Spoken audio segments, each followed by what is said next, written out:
তোর সাহস কি করে হয় একজন রিক্সাওয়ালার ছেলে হয়ে আমায় এই নীলাকে প্রপোজ করার? আমার পায়ের জুতার যে দাম, সে দামও তো নাই তোর। আর তুই কিনা এসেছিস এই নীলাকে প্রপোজ করতে? এত বড় বুকের পাটা তোর! এসব তুমি কি বলছো নীলা? তোমার কি শরীর খারাপ লাগছে? কি হয়েছে জান? তুমি এমন করছো কেন? How dare you, you idiot! তোর সাহস কি করে হয় আমার সাথে তুমি করে কথা বলার, আমার নাম ধরে ডাকার? তোর চাইতে আমার বাসার চাকর চাকরানিও বেশি বড় লোক, আর তুই কিনা এসেছিস আমায় প্রপোজ করতে?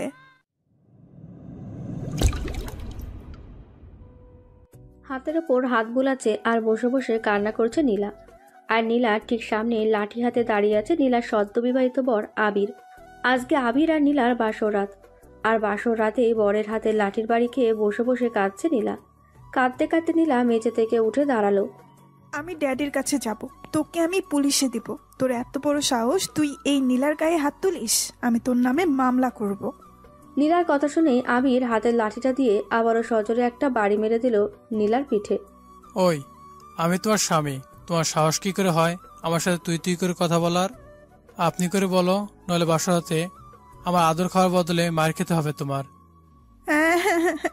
কিসের বাসর রাত, কিসের আদর? আমি তোর মতো ছোট লোককে নিজের বর হিসাবে কখনোই মানব না। আমি ড্যাডির কাছে যাব। চুপ, একদম চুপ। ভালো ভালো বলছি, একদম চুপ করো। আর ভালো বউয়ের মতো আমার কথা শোনো, নইলে লাঠি বাড়ি একটা নিচে পড়বে না। আবিরের কথা শুনে নীলার কান্নার আওয়াজ যেন আরো বেড়ে গেল। এর আগে কখনোই কারো হাতের মার খায়নি নীলা, তবে বাসর রাতে যে তাকে বরের হাতের মার খেতে হবে এটা তার ভাবনার বাইরে ছিল। 30 মিনিট আগে লাল টকটকে রঙের পাথরের কারুকাজ করা লম্বা লেহেঙ্গা আর লাল ওড়না পরে বধূর সাজে বসে আছে নীলা। আজকে সন্ধ্যাতেই বিয়ে হয়েছে তার। ড্যাডির মুখে শুনেছে অনেক বড়লোক ঘরে ছেলের সাথে বিয়ে হচ্ছে তার। ছেলেটাকে দেখতেও বেশ হ্যান্ডসাম, যদিও এগুলো সব ড্যাডির মুখে শুনেছে নীলা। ছেলেকে ও দেখেও নি একবার, কারণ ড্যাডির ওপর তার অগাধ বিশ্বাস ছিল। সদ্য বিবাহিত বরকে নিয়ে কত শত স্বপ্ন আঁকছিল নীলা এতক্ষণ। বিয়ের পর কোথায় হানিমুনে যাবে, কোন 5 স্টার হোটেলে ক্যান্ডেল লাইট ডিনার করবে প্রতিদিন, কোন শপিং মল থেকে দামি দামি শপিং করবে, এসব নিয়ে আকাশ পাতাল ভাবছিল নীলা। হঠাৎ নীলার ভাবনায় ছেদ পড়ে দরজা খোলার শব্দে। নীলা এমনিতে অন্য মেয়েদের মতো খুব একটা লজ্জা পায় না, তবে বাসরাত বলে কথা, তাই না চাইলেও একটু লজ্জা চলেই আসে। বরকে রুমে ঢুকতে দেখে মাথার ঘোমটাটা আরও একটু টেনে নিয়ে গুটিসুটি মেরে বসে রইল নীলা। নীলা সদ্য বিবাহিত বর নীলার সামনে এসে দাঁড়িয়ে রাগী গলায় বলল, বাসর ঘরে বর রুমে ঢুকলে সালাম দিতে হয়, এটা কি তোমায় কেউ বলে দেয়নি? আবিরের কণ্ঠ শুনে হকচকিয়ে উঠে মাথার ঘোমটাটা সরিয়ে ফেলে নীলা, কারণ কণ্ঠটা ওর খুব চেনা। বরের বেশে আবিরকে সামনে দেখে মাথায় যেন আকাশ ভেঙে পড়ে ওর। আবিরের মতো একজন গরিব ছোট লোকের সাথে ওর বিয়ে হয়েছে ভাবতেই যেন পাগল পাগল লাগছে নীলার। নীলা দ্রুত বিছানা ছেড়ে নিচে নেমে অবাক হয়ে বলল, আবির, তুমি এখানে? আমার বর কোথায়? তুমি আমার বাসর ঘরে কি করছো? বারে, নিজের সদ্য বিয়ে করা বরকে জিজ্ঞাসা করছো যে তোমার বাসর ঘরে কি করছে? বলি, বাসর ঘর বর না থাকলে কার সাথে বাসর করবে শুনি?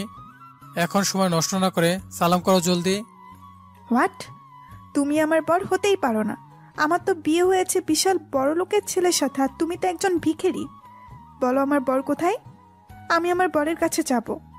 কবুল বলার সময় হয়তো বর নামটা ঠিকমতো শোনোনি, তাই এমন আবল তাবল বকছো। তোমার বিয়ে কোনো বড়লোক ছেলের সাথে নয়, বরং আমার মতো এই ভিখারির সাথে হয়েছে। অসম্ভব, এটা হতেই পারে না। আমি মানি না তোর মতো ভিখারিকে আমার বর হিসাবে।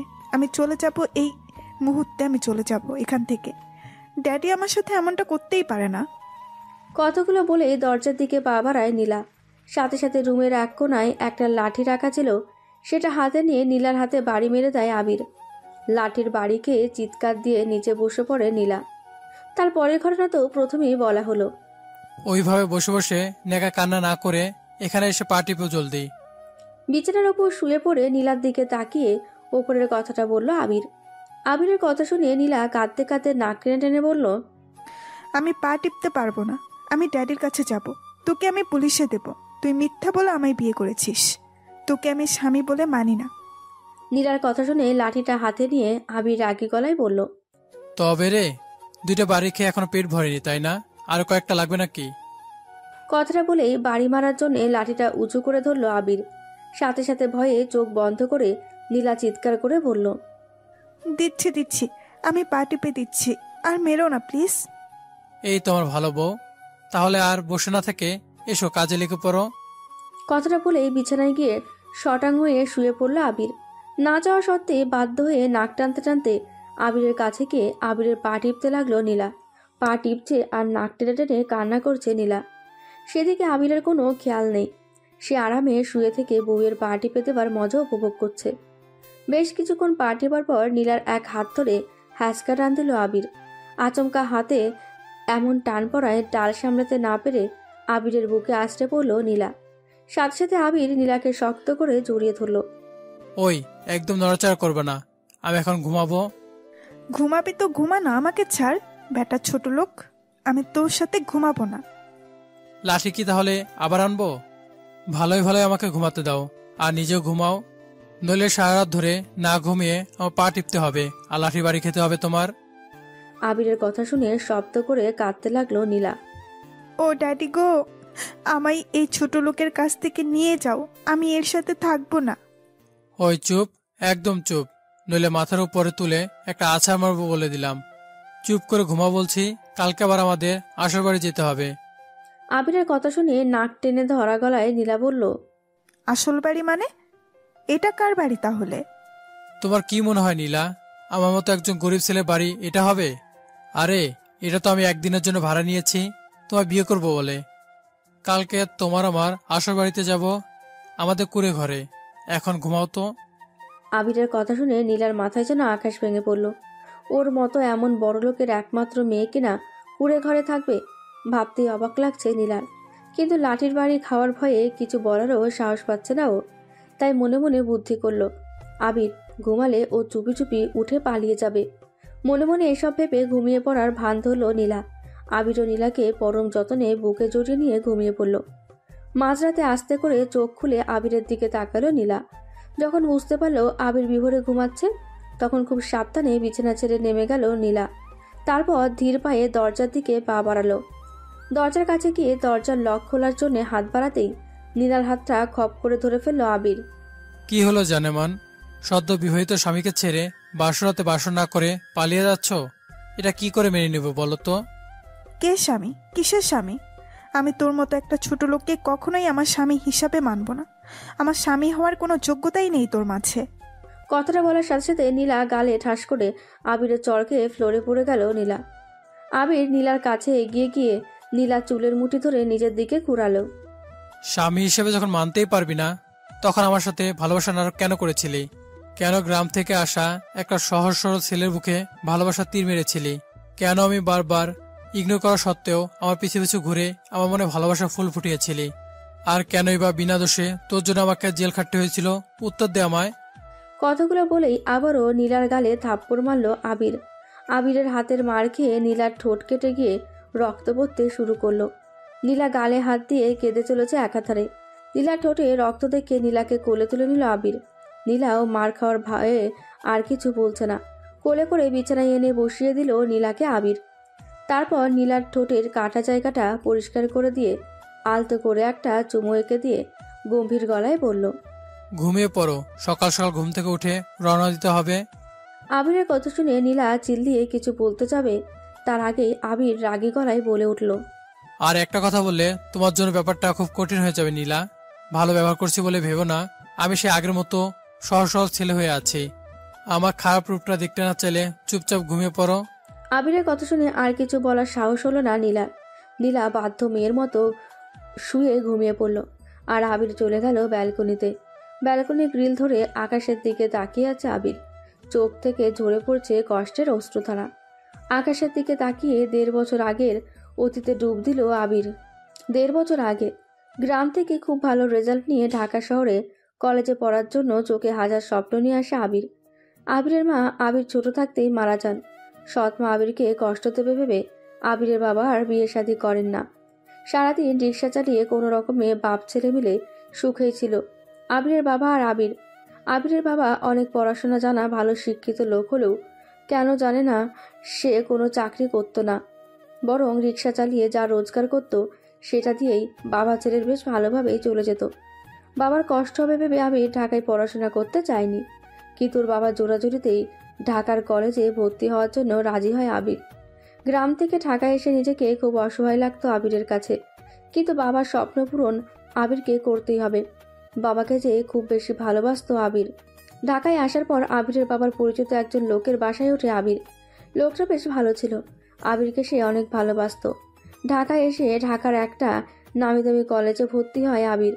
রেজাল্ট ভালো থাকায় খুব একটা কষ্ট করতে হয় না ওর। আর আবির ঢাকায় এসে যার বাসায় ওঠে তার সাথে কলেজের প্রিন্সিপালের ভালো সম্পর্ক থাকায় আরও একটু উপকার হয় আবিরের। প্রথম দিন কলেজের জন্য একটা ঢোলা শার্ট, ঢোলা প্যান্ট, মাথা চুলে তেল লাগিয়ে চুল আঁচড়ে রেডি হয়ে নেয় আবির। তারপর কলেজে চলে যায়।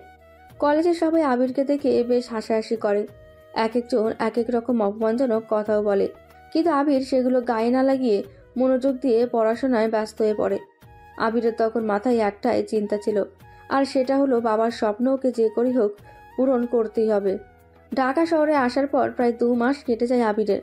এর মাঝে আবির শহর থেকে নিজেকে ঢাকা শহরের সাথে অনেকটাই মানিয়ে নেয়। নিজের ড্রেস আপও অনেকটাই চেঞ্জ করে ফেলে।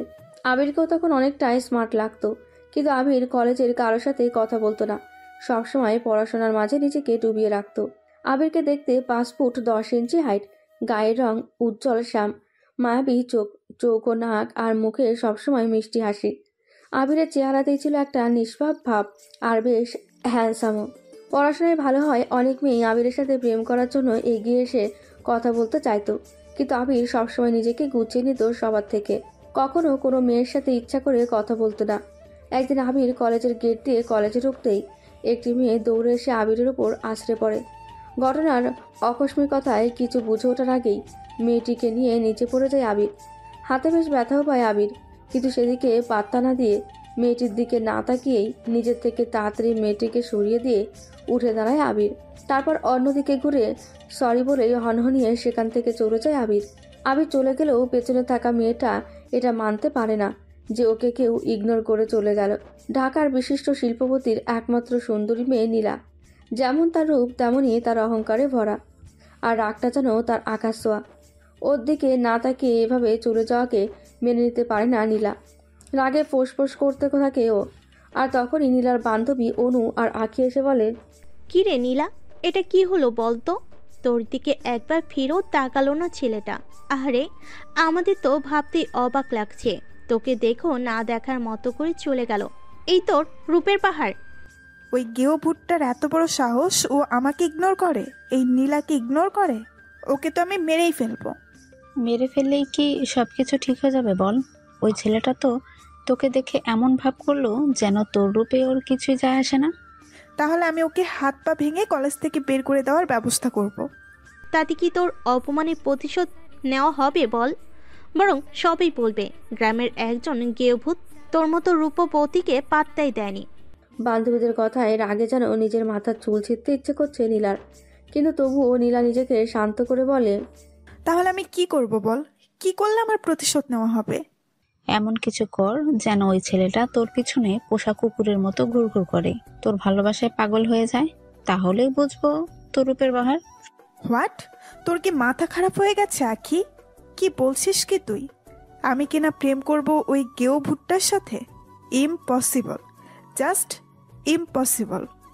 আরে ইয়ার, এত সিরিয়াস হচ্ছিস কেন? আমরা তো তোকে বলিনি ওর সাথে সত্যি সত্যি প্রেম করতে। তুই শুধু ওর সাথে এমন কিছু কর যেন ও তোর প্রেমে পড়ে। পড়াশোনায় ভালো বলি খুব অহংকার ওই ছেলেটার, ওর সব অহংকার ভেঙে দে। আর যখন ও তোর পিছু পিছু ঘুরবে তখন অপমান করে তাড়িয়ে দিবি। সিম্পল। বান্ধবীদের কথায় কিছু একটা ভাবে নীলা, তারপর বাঁকা হেসে বলে, ইয়েস, তোরা ঠিক বলছিস, আমি সত্যিই তাই করব। ওই গেও ভুট্টাকে আমার পেছনে কুকুরের মতো দৌড় করাবো আমি, তারপর আমার এই অপমানের প্রতিশোধ নিব।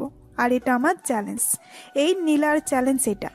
ওই ঘটনার পর থেকে নীলা আবিরের সাথে ভাব করার অনেক ট্রাই করে, কিন্তু আবির পড়াশোনা ছাড়া কিছুই বুঝতো না, তাই নীলার দিকে তেমন গুরুত্বও দিত না। এটাতে নীলার রাগটা যেন আরও বেশি বেড়ে যায়।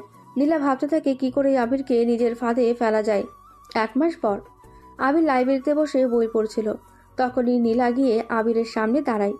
হাই আবির, আপনার সাথে একটু কথা ছিল, যদি কিছু মনে না করেন আপনার পাশে কি একটু বসতে পারি? নীলার কথা শুনে এক নজর নীলার দিকে তাকিয়ে মাথা নাড়িয়ে সায় দেয় আবির। নীলা আবিরের পাশে বসে মিষ্টি এসে বলে, আসলে আবির, আমি শুনেছি আপনি নাকি কলেজের সবার চাইতে পড়াশোনায় অনেক ভালো, বাট আমার মাথায় না এই পড়াশোনার প্যারাটা একদমই ঢুকছে না। আপনার যদি ফ্রি সময় থাকে তাহলে আপনি কি আমাকে একটু টিউশনি পড়াতে পারবেন? আপনাকে ভালো বেতন দিব। নীলার কথা শুনে আবিরের মুখে হাসি ফুটে ওঠে, কারণ আবিরও চাইছিল কোনো একটা টিউশনই জোগাড় করতে, কারণ ঢাকা শহরে থাকার খরচা অনেক বেশি, যে খরচা দিতে গিয়ে ওর বাবার অনেক কষ্ট হয়ে যাচ্ছে। তাই আবির কিছু না ভেবেই রাজি হয়ে যায়। জি পারবো, তবে আমি বিকাল 4টা থেকে 5টার মধ্যে পড়াতে পারবো। আপনার কি সময় হবে তখন? কেন হবে না, অবশ্যই হবে।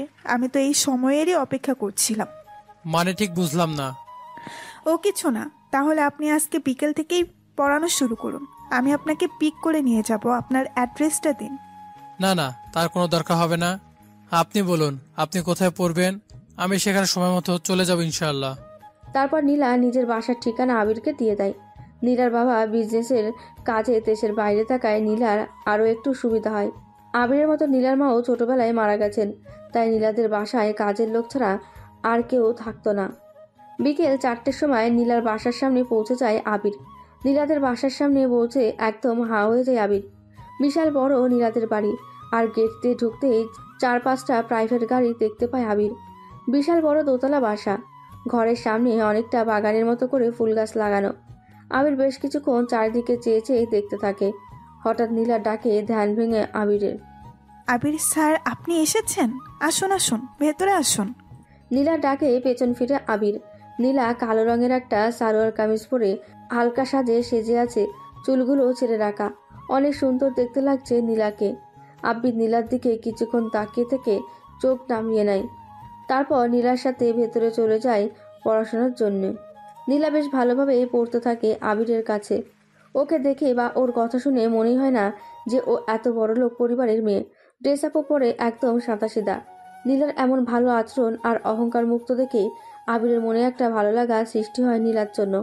পড়ানো ছাড়াও নীলা দিনে 4 থেকে 5 বার ফোন করে কথা বলে আবিরের সাথে, এমনকি অনেক কেয়ারও করতে থাকে আবিরের। মাস শেষে 10,000 টাকা তুলে দেয় আবিরের হাতে। আবির নিজে থেকে কখনো টাকা চায় না, কিন্তু নীলা এমন ভাব করে যেন সে আবিরের কষ্ট কমানোর জন্য এমন করছে। এভাবে কেটে যায় 3টি মাস।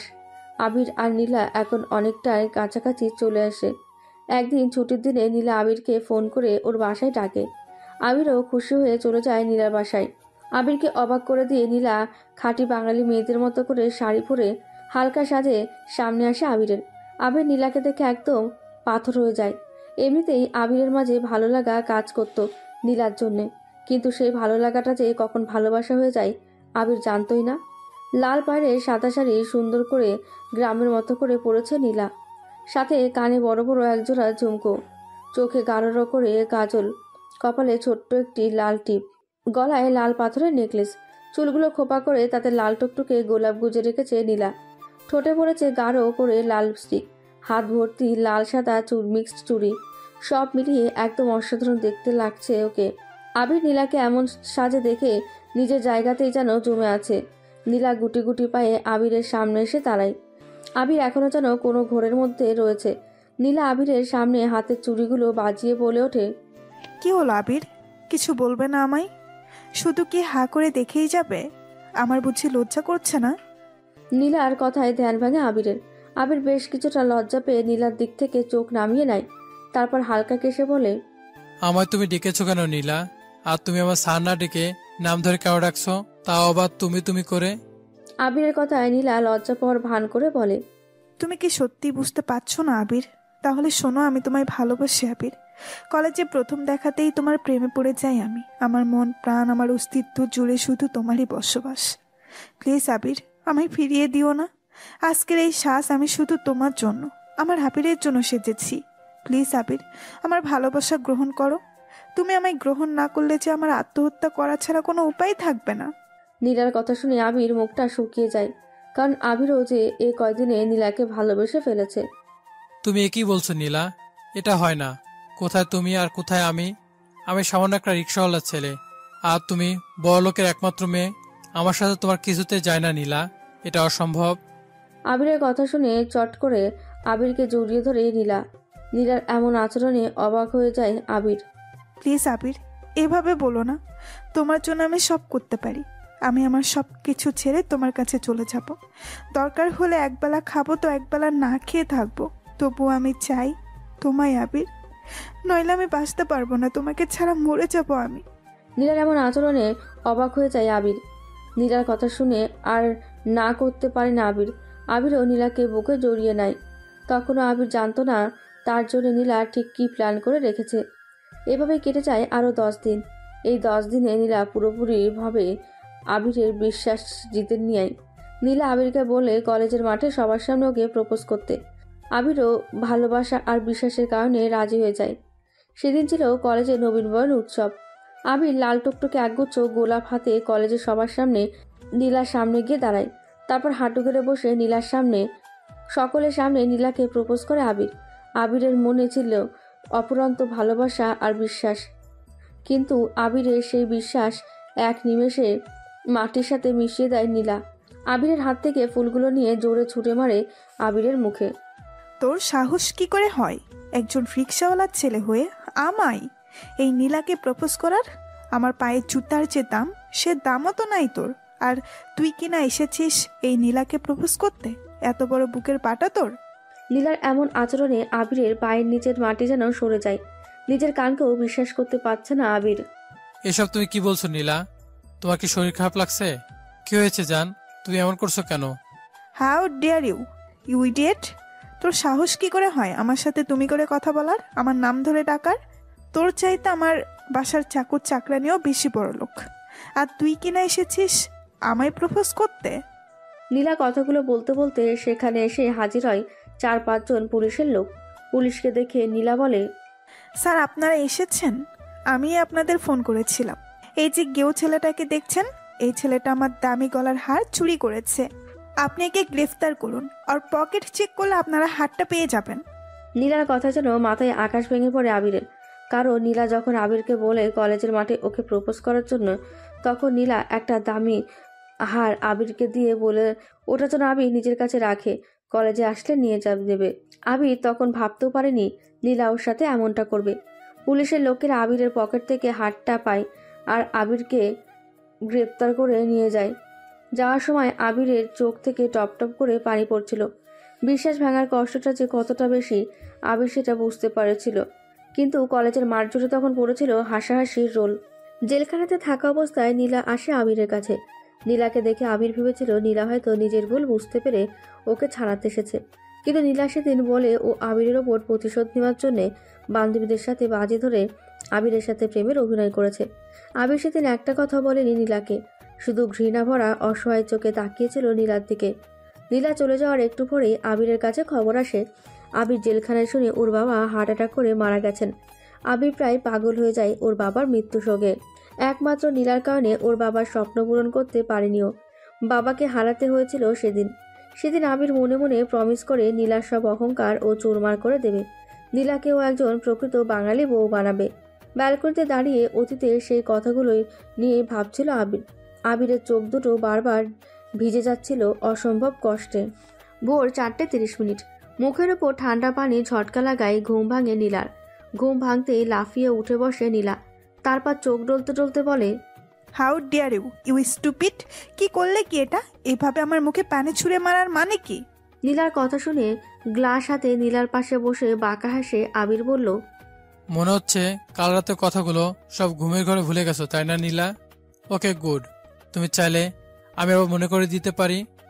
কথাগুলো বলেই হাতে গত রাতে সেই লাঠিটা উঠিয়ে নিল আবির। আবিরের হাতে লাঠি দেখে রাতের কথা সব মনে পড়ে গেল নীলার। ভয়ে নীলা শুকনো ঢোক গিলে বলল, কি কি করবে তুমি? আমাকে এত রাতে ঘুম থেকে তোলার মানে কি?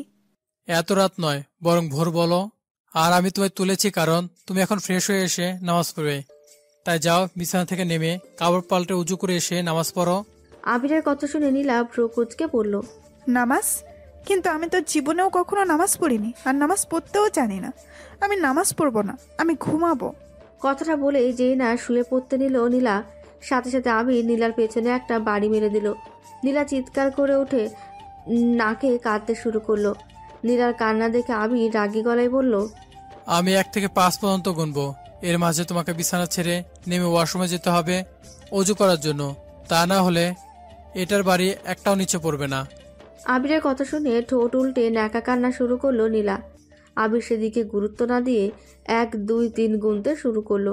সাথে সাথেই নীলা লাঠির বাড়ি খাওয়ার ভয়ে খাট থেকে নেমে ওয়াশরুমে দৌড় দিল। নীলার অবস্থা দেখে মুচকি হেসে আবির মনে মনে বলল, তোমাকে আমি ভালো করে ছাড়বই নীলা, কারণ আমি তোমায় ভালোবাসি, তাই তোমাকে একজন ভালো স্ত্রী বানিয়ে ছাড়বো আমি। তার জন্য আমাকে যা যা করতে হবে আমি তাই করব।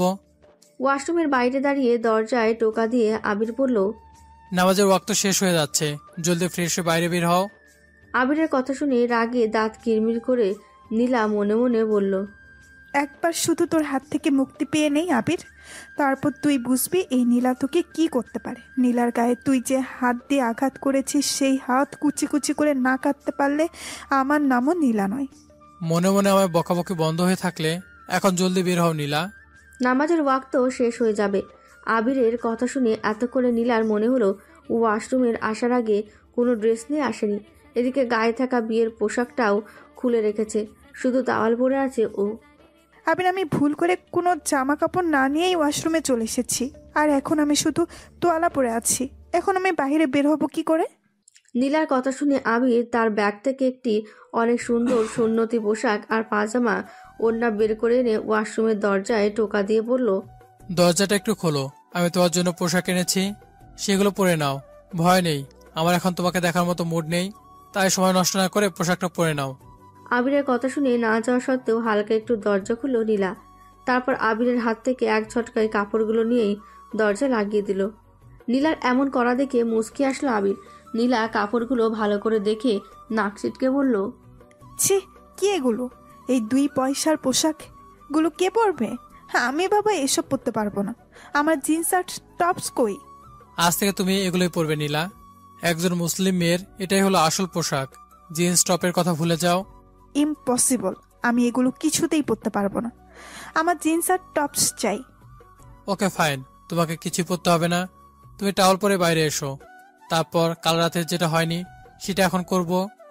কাল রাতে যেটা হয়নি মানে কিসের কথা বলছো আবির? কিসের আবার? কাল রাতে তো আমাদের বাসরাত ছিল, তো কাল রাতে যখন সেটা হয়নি তাই ভাবছি তুমি যখন ওই কাপড়গুলো পরবেই না, তাহলে তো তোমার টাওয়াল পরেই থাকতে হবে, আর টাওয়াল পরে বাইরে বের হতে হবে। তাহলে আমিও তোমার সাথে নিজে বাসরটা সেরে নিব, কি বলো? বাইরে থেকে আবিরের কথা শুনে চোখ বড় বড় করে চিৎকার করে নীলা বলে উঠল, পড়ছি, আমি এক্ষুনি এগুলো পড়ছি। এই তো গুড গার্ল, এখন তাড়াতাড়ি এগুলো পরে উজু করে এসে নামাজ পড়ে নাও, জলদি। আবিরের কথা শুনে নীলা আর কোনো উপায় না পেয়ে আবিরের দেওয়া পোশাকগুলো পরে নিল। তারপর অজু করে বাইরে বেরিয়ে এলো। নীলাকে এখন দেখতে একদম অন্যরকম লাগছে। ঢিলেঢালা হলুদ রঙের সুন্নতি পোশাক, সাথে মাথায় সুতির পাতলা ওড়না, একদম ভদ্র ও ন্যাক্কার মেয়ের মতো সুন্দর লাগছে দেখতে। আবির বেশ কিছুক্ষণ নীলার দিকে তাকিয়ে থেকে বলে উঠল, এখন যাও, ওইখানে জায়নামাজ রাখা আছে, নামাজ পড়ে নাও। আবিরের হাতে এখনো সেই লাঠিটা আছে, যেটা দেখে নীলা আর কিছু বলার সাহস পেল না। তাই বাধ্য মেয়ের মতো জায়নামাজ বিছিয়ে নামাজ পড়তে বসলো। ছোটবেলায় নীলার মা বেঁচে থাকতে নীলাকে অজু করা, নামাজ পড়া সব শিখিয়েছিলেন, তাই নামাজ পড়তে খুব একটা অসুবিধা হলো না নীলার। নামাজের মাঝে ঘুমে বারবার ঢুলে ঢুলে পড়তে নিল নীলা, কিন্তু পড়ল না। এটা দেখে আবির অন্যদিকে তাকিয়ে হালকা হাসলো। তারপর মনে মনে বলল, আজ তুমি ঘুমের ঘরে আমার মায়ের খাওয়ার ভয়ে অনিচ্ছা নামাজ পড়লে, খুব তাড়াতাড়ি তোমার জীবনে সেই দিন আসবে যে তুমি ইচ্ছাকৃতভাবে নামাজ পড়বে, তাও আল্লাহর ভয়ে, ইনশাআল্লাহ। কথাগুলো আনমনে ভেবে মিষ্টি করে হাসলো আবির। নীলার নামাজ শেষ হলে নাক ফুলিয়ে জায়নামাজের ওপরেই বসে রইল নীলা। নীলাকে বসে থাকতে দেখে আবির বলল, এইভাবে বসে না থেকে উঠে নিজে সব জিনিসগুলো গুছিয়ে নাও, তারপর টেবিলে শুকনো খাবার রাখা আছে, সেগুলো খেয়ে নাও। আমাদের বের হতে হবে, বাড়ি যেতে হবে তো। আমি কোথাও যাব না, আমি বাসায় যাব, আমার ড্যাডির কাছে যাব। তোকে আমি পুলিশে দেবো, খুন করব তোকে আমি। চুপ, একদম চুপ, নইলে এমন মায়ের দিব না যে নিজের নামটা ভুলে যাবে। প্রস্তুত হয়ে নাও, সামনে তোমাকে নতুন জীবন পার করতে হবে, যে জীবন তোমার জন্য মোটেও ভালো হবে না। আবিরের ধমক খেয়ে চুপসে গেল নীলা, কারণ আবিরের হাতে থাকা লাঠিটা দেখে ভয়ে বারবার ঢোক গিলছে নীলা। নীলা আর কথা না বাড়িয়ে চুপচাপ এসে টেবিলে রাখা খাবারের প্যাকেটগুলো খুলল। প্যাকেটের মাঝে রুটি আর আলুর দম দেখে নাক ছিটকে বলে উঠল নীলা। এমা, ছি, এগুলো কি খাবার? আমি এসব খাবো না। আমি বিরিয়ানি বা পিৎজা খাবো। এমন ছোট লোকের খাবার আমার বাসার দারোয়ানও খায় না। চুপ। আর একটা বাজে কথা বলবে তো তোমার সারাদিন না খেয়ে থাকতে হবে। পৃথিবীতে কত শত মানুষ আছে যারা এক টুকরো রুটির জন্য সবসময় চেয়ে থাকে, হাহাকার করে, কিন্তু তাদের কপালে সেটাও জুটে না। ভালো ভালো এগুলো খেয়ে নাও, নইলে সারাদিন না খাইয়ে রাখবো। আবিরের কথা শুনে নীলা ঠোঁট উল্টে রাগী গলায় বলল, আমি না খেয়েই থাকবো, তবু এই ছোট লোকদের খাবারগুলো আমি খাবো না। নীলার কথা শুনে আবিরের রাগ হলেও নিজেকে শান্ত রেখে বাঁকা হেসে বলল, ঠিক আছে, যেমন তোমার ইচ্ছা মাই ডিয়ার ওয়াইফ। তাহলে তুমি রেডি হয়ে নাও, আমি ততক্ষণ খাবারটা খেয়ে নেই। কথাটা বলে নীলাকে পাশ কাটিয়ে রুটি আর আলুর দমগুলো নিয়ে খেতে শুরু করলো আবির। নীলা আবিরের দিকে তাকিয়ে নাক ছিটকে মনে মনে বলল, ছোট লোক একটা। তারপর সেখান থেকে সরে অন্যদিকে ঘুরে বসলো। আবির সেদিকে খেয়াল না দিয়ে নিজের মতো খেতে বসলো। খাওয়া শেষ করে বড় একটা ঠেকুর তুলল আবির। তারপর ঘড়ির দিকে তাকিয়ে বলল, এই রে, দেখতে দেখতে তো সকাল 8:30 বেজে গেছে। গ্রামে পৌঁছাতে পৌঁছাতে তো দুপুর হয়ে যাবে। কথাটা বলেই ব্যাগের কাছে এগিয়ে গেল আবির। তারপর ব্যাগ থেকে একটা কালো ঢিলে ঢালা বোরখা বের করে নীলার সামনে এনে বলল, এই নাও নীলা, তাড়াতাড়ি এটা পরে নাও, আমাদের এখন গ্রামের উদ্দেশ্যে রওনা দিতে হবে। আবিরের কথা শুনে দু আঙুল দিয়ে বোরখাটা ধরে নীলা নাক মুখ কুচকে বলল, কি এটা? কি এটা মানে কি নীলা? তুমি একজন মুসলিম মেয়ে হয়ে বোরখা চেনো না? এটা বোরখা, যেটা তুমি এখন থেকে পরবে। হোয়াট? আরে ও ক্রেজি আবির। আমি এই নীলা কিনা এমন একটা কালো আলখান্না পরবো? অসম্ভব আবির, আমি এটা কিছুতেই পরতে পারবো না। কিন্তু পরতে তো তোমাকে হবে নীলা। আর এটা শুধু আজ নয়, সবসময় বাইরে যাওয়ার সময় পরতে হবে তোমায়। কারণ আমি চাই না আমার একমাত্র আদরের বউয়ের সৌন্দর্য আমি চাই অন্য কোনো পুরুষ দেখুক। তাই বেশি কথা না বলে দ্রুত এটা পরে রেডি হয়ে নাও, আমাদের দেরি হয়ে যাচ্ছে। কিছুতেই না, আমি মরে গেলেও এই আলখান্নাটা পরবো না। কিছুতেই না, কিছুতেই না, কিছুতেই না। এতটুকু বলে বোরখাটা দূরে ছুঁড়ে ফেলল নীলা। সাথে সাথে নীলার গালে থাপ্পড় বসিয়ে দিল আবির। আবিরের থাপ্পড় খেয়ে বিছানায় মুখ থুবড়ে পড়ল নীলা। তখনই নীলার হাত ধরে টেনে তুলে আবির বলল, ভালোই ভালো কথা বলে তো তোর গায়ে লাগে না, তাই না? তোর সাহস কি করে হয় বোরখা ছুঁড়ে ফেলার? তুই জানিস না পর্দা মুসলিম নারীদের জন্য ফরজ করা হয়েছে, আর তুই কিনা সে পর্দা করা বস্তুকে ছুঁড়ে ফেলছিস? আজকের পর আর কখনো বোরখার সাথে এমন অবমাননা করলে তুই ভাবতেও পারবি না আমি তোর কি হাল করব। পর বলছি, এটা জলদি করে পর। আবিরের হাতের থাপ্পড় খেয়ে ভ্যাবা করে কাঁদতে লাগলো নীলা। তারপর আর কোনো উপায় না পেয়ে বোরখাটা পরে নিল। আর মনে মনে বুদ্ধি পাকালো, একবার শুধু এই বাসা থেকে বের হয়ে নেই, তারপর তোকে কি করে সাহায্য করতে হয় আমি দেখে নিব আবির। তোকে যদি আমি গণপিটুনি খাইয়ে মারতে না পারি তাহলে আমার নামও নীলা নয়। মনে মনে কথাগুলো ভাবতেই আবির নীলার দিকে তাকিয়ে বলে উঠল, তোমার সে আশা বালি মাই সুইটহার্ট। তুমি ভুল করেও ভেবো না যে এই বাসা থেকে বেরিয়ে তুমি কোনো সিন ক্রিয়েট করবে, তাহলে তোমার জন্য ব্যাপারটা একটু ভালো হবে না। কারণ তুমি এখন যে ড্রেসটা পরে আছো বোরকার নিচে, সেই ড্রেসটার ভিতরে চেনের ভিতরে 2টা তেলাপোকা আর 6টা চেল্লা ভরে রাখা হয়েছে। তুমি যদি রাস্তায় একটু বাড়াবাড়ি করার চেষ্টা করো তাহলে আমি ছোট্ট রিমোটটা টিপে দিব, আর সেগুলো চেন খুলে বেরিয়ে তোমার সারা শরীরে দৌড়ে বেড়াবে।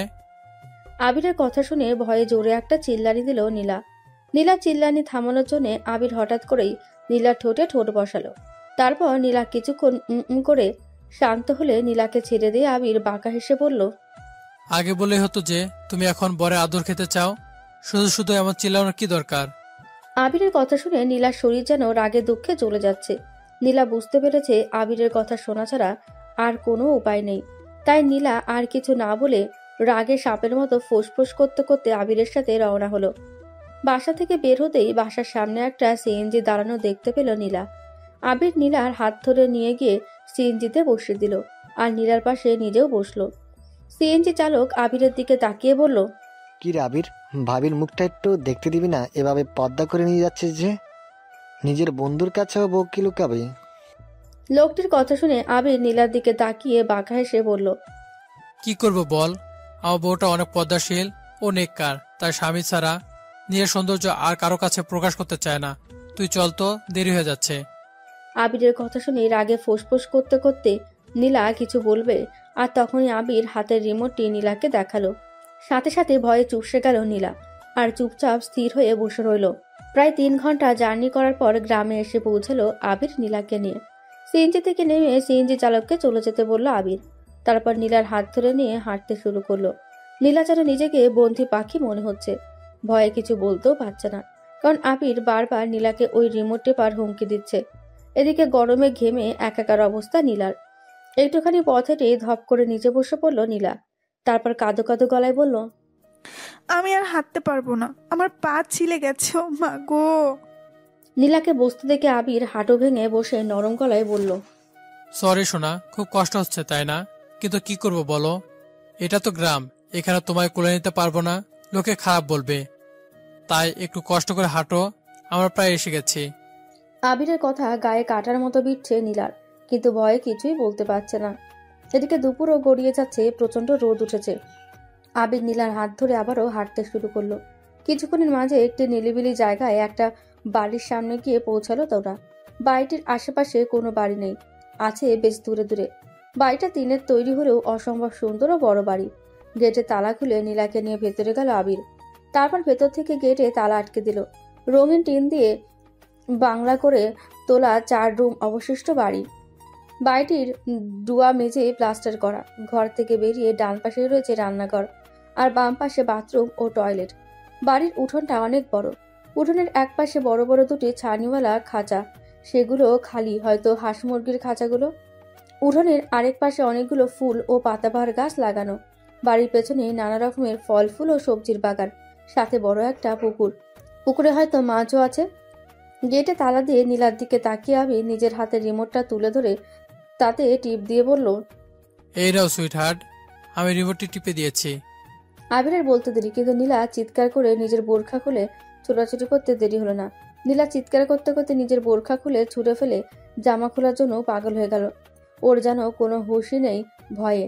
আবির হাসতে হাসতে গিয়ে নীলাকে বুকের মাঝে জড়িয়ে ধরে বলল, শান্ত হও নীলা, শান্ত হও, এই জামার মাঝে কিছুই নেই, আমি তোমায় এমনি ভয় দেখিয়েছি, শান্ত হও। আবিরের কথা শুনে ছোটাছুটি বন্ধ করে শরীরের সব শক্তি দিয়ে আবিরকে ধাক্কা দিয়ে নিজের থেকে সরিয়ে দিল নীলা।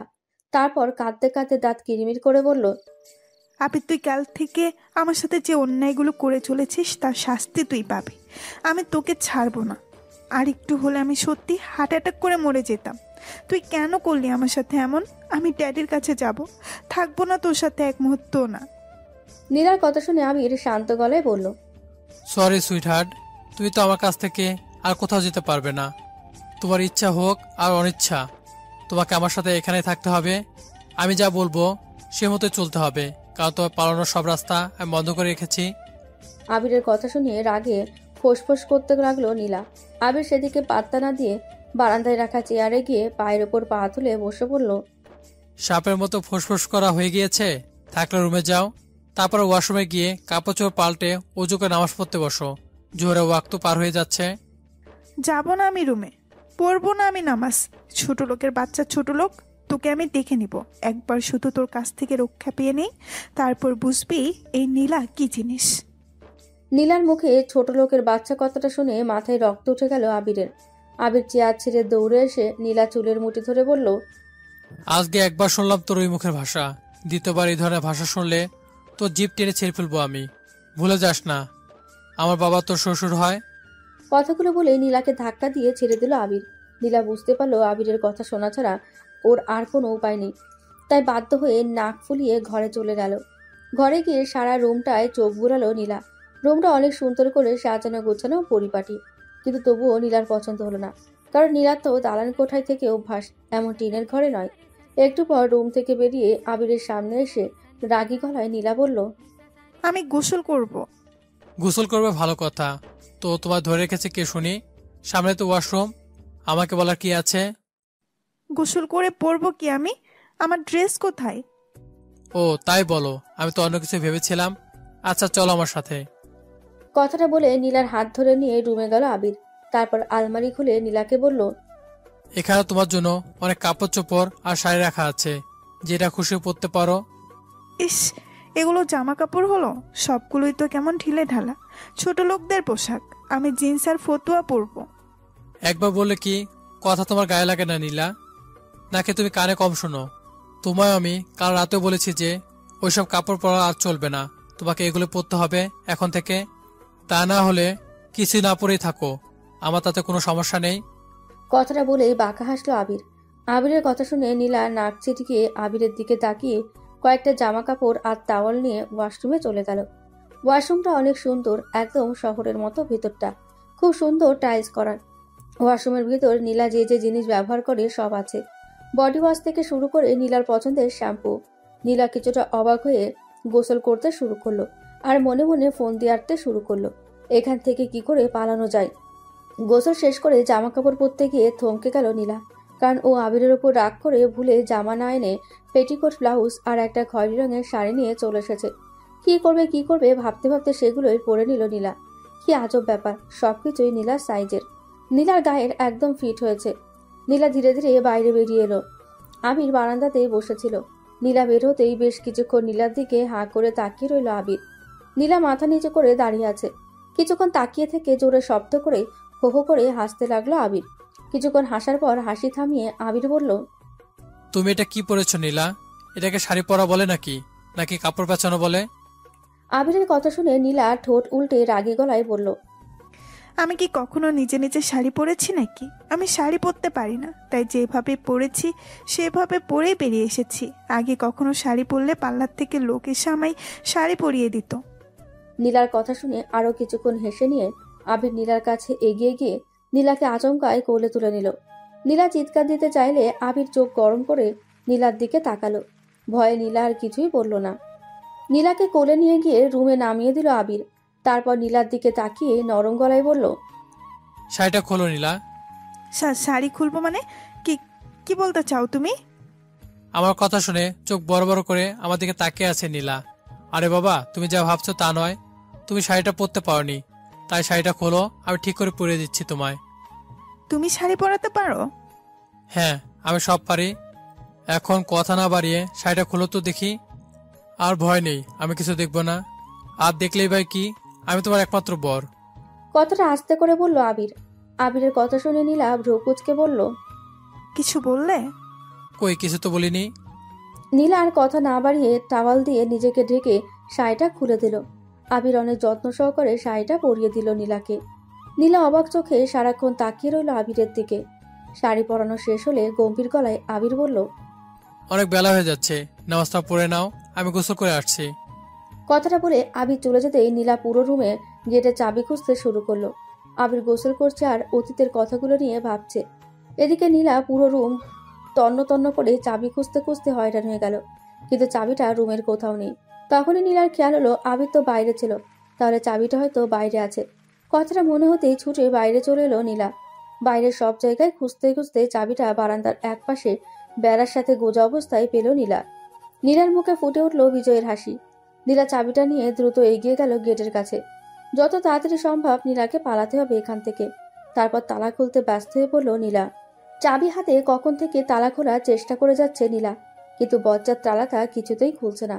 এদিকে আবিরেরও ওয়াশরুম থেকে বের হওয়ার সময় হয়ে গেছে। অনেক চেষ্টার পর নীলা বুঝতে পারল এই তালার চাবি এটা নয়। শেষে ক্লান্ত হয়ে বারান্দায় চেয়ারে গিয়ে বসলো নীলা। এদিকে ক্ষুধায় অবস্থা খারাপ হয়ে যাচ্ছে ওর। ইস, কেন যে সকালে আবিরের ওপর জেদ করে রুটিগুলো খেলো না, এটা ভেবে যেন আরো বেশি ক্ষুধা লেগে যাচ্ছে নীলার। নীলা পেটে হাত দিয়ে ধরে মুখটাকে কুঁচকে বসে আছে। কি ব্যাপার প্রিয়তমা, তালা খুলতে না খুলতেই খোদা লেগে গিয়েছে বুঝি? আবিরের কথা শুনে চমকে উঠল নীলা। দেখলো আবির গোসল করে মাথা মুছতে মুছতে ওয়াশরুম থেকে বাইরে বেরিয়ে ওর দিকে বাঁকা হেসে তাকিয়ে আছে। আবির একটা লুঙ্গি পরেছে শুধু, গায়ে কোনো গেঞ্জি নেই। আবিরের উন্মুক্ত বুকের দিকে চোখ পড়তেই মাথা নিচু করে অন্যদিকে তাকালো নীলা। আবির নীলাকে পাশ কাটিয়ে রুমে চলে গেল। তারপর একটু পর বেরিয়ে এসে নীলার সামনে একটা প্যাকেট ধরে বলল, এই নিন ম্যাডাম, এক প্যাকেট বিরিয়ানি আছে, খেয়ে আমায় উদ্ধার করেন আর তাড়াতাড়ি নামাজটা পড়ে নেন। আবিরের হাতে বিরিয়ানির প্যাকেট দেখে খুশিতে আত্মহারা হয়ে গেল নীলা। নীলার এখন ইচ্ছে করছে লাফিয়ে উঠে আবিরকে কিস করতে, কিন্তু নীলা সেটা কখনোই করবে না। তাই আবিরের হাত থেকে বিরিয়ানির প্যাকেটটা ছো মেরে নিয়ে তাড়াতাড়ি প্যাকেটটা খুলে খেতে শুরু করলো। নীলার এভাবে খাওয়া দেখে মুচকি আসলো আবির। তারপর রুমে গিয়ে সাদা রঙের একটা পাঞ্জাবি পরে নামাজে দাঁড়ালো। নামাজ শেষ করে নীলার জন্য অনেক দোয়া করলো আবির। নীলাকে যেন সঠিক পথে ফিরিয়ে আনতে পারে তার জন্য আল্লাহর নিকট সাহায্য প্রার্থনা করলো। মোনাজাত শেষে জায়নামাজ তুলে রেখে বাইরে এসে আবির দেখলো নীলা বিরিয়ানি খেয়ে শেষ করে চেয়ারের ওপরেই ঘুমিয়ে পড়েছে, আর নীলার আঁচলটা সরে গিয়ে নিচে পড়ে আছে। নীলার এভাবে ঘুম থেকে আবিরের আর ডাকতে ইচ্ছে করলো না, তাই নীলার আঁচলটা ঠিক করে দিয়ে নীলাকে চেয়ার থেকে কোলে নিয়ে রুমে গিয়ে বিছানায় শুইয়ে দিল। তারপর নিচে চলে গেল জানালার পাশে। জানালা দিয়ে খুব সুন্দর বাইরের প্রকৃতি দেখা যায়। অনেক বড় সবুজ শ্যামল কাঁচা ধানের মাঠ। মাঠের ওই প্রান্তেই রয়েছে আখ আর ভুট্টার বাগান। অনেক কৃষক কাজ করছে সেই মাঠে। অনেক দূরে দেখা যায় কিছু ছোট ছোট বাড়িঘর। এক কথায় যাকে বলে অপরূপ প্রাকৃতিক দৃশ্য। কিন্তু আবিরের মন এখন সেদিকে নেই। আবির তার নীলার চিন্তায় মগ্ন। বেশ কিছুক্ষণ জানালার ধারে দাঁড়িয়ে থেকে জানালা আটকে দিয়ে নীলার পাশে এসে বসলো আবির। তারপর কিছুক্ষণ নীলার দিকে তাকিয়ে থেকে নীলাকে জড়িয়ে ধরে নিজেও ঘুমিয়ে পড়ল। বাইরে কিছু বাচ্চা ছেলে মেয়েদের চিৎকার চেঁচামেচির শব্দে ঘুম ভাঙল নীলার।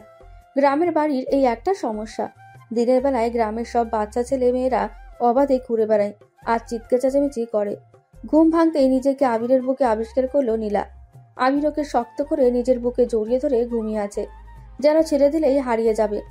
আবিরের এতটা কাছে থেকে কেমন একটা ভালো লাগা কাজ করছে নীলার মনে। আবিরের ঘুমন্ত মুখটা বড়ই নিষ্পাপ লাগছে দেখতে। নীলা বেশ কিছুক্ষণ আবিরের দিকে তাকিয়ে আছে এক নজরে। হঠাৎ নীলাকে অবাক করে দিয়ে ঘুমন্ত আবির চোখ বন্ধ রেখেই বলে উঠল, এভাবে তাকিয়ে থেকো না, নজর লেগে যাবে তো। নইলে উল্টাপাল্টা কিছু করে বসলে দোষ দিতে পারবে না আমায়। আবিরের কথা শুনে বড় বড় করে তাকালো নীলা। তো তুমি ঘুমাওনি? নীলার কথা শুনে নীলাকে আরো একটু শক্ত করে জড়িয়ে ধরে আবির বলল, ঘুমাতে আর দিলে কই? নতুন বিয়ে করা সুন্দরী বউ এভাবে আষ্টে পিষ্টে জড়িয়ে ধরে শুয়ে থাকলে বুঝি ঘুম আসে চোখে? আবিরের কথা শুনে রাগ উঠে গেল নীলার। বচ্চার ছেলে বলে কি আমি নাকি ওকে জড়িয়ে ধরে শুয়েছি? কতগুলো ভেবেই আবিরের বুক থেকে উঠে যেতে নিল নীলা। অমনি আবির নীলার আঁচল টেনে ধরে বলল, আসরের ওয়াক্ত আসার আরো একটু দেরি আছে, এখন জোহরের নামাজটা পড়ে নাও জলদি।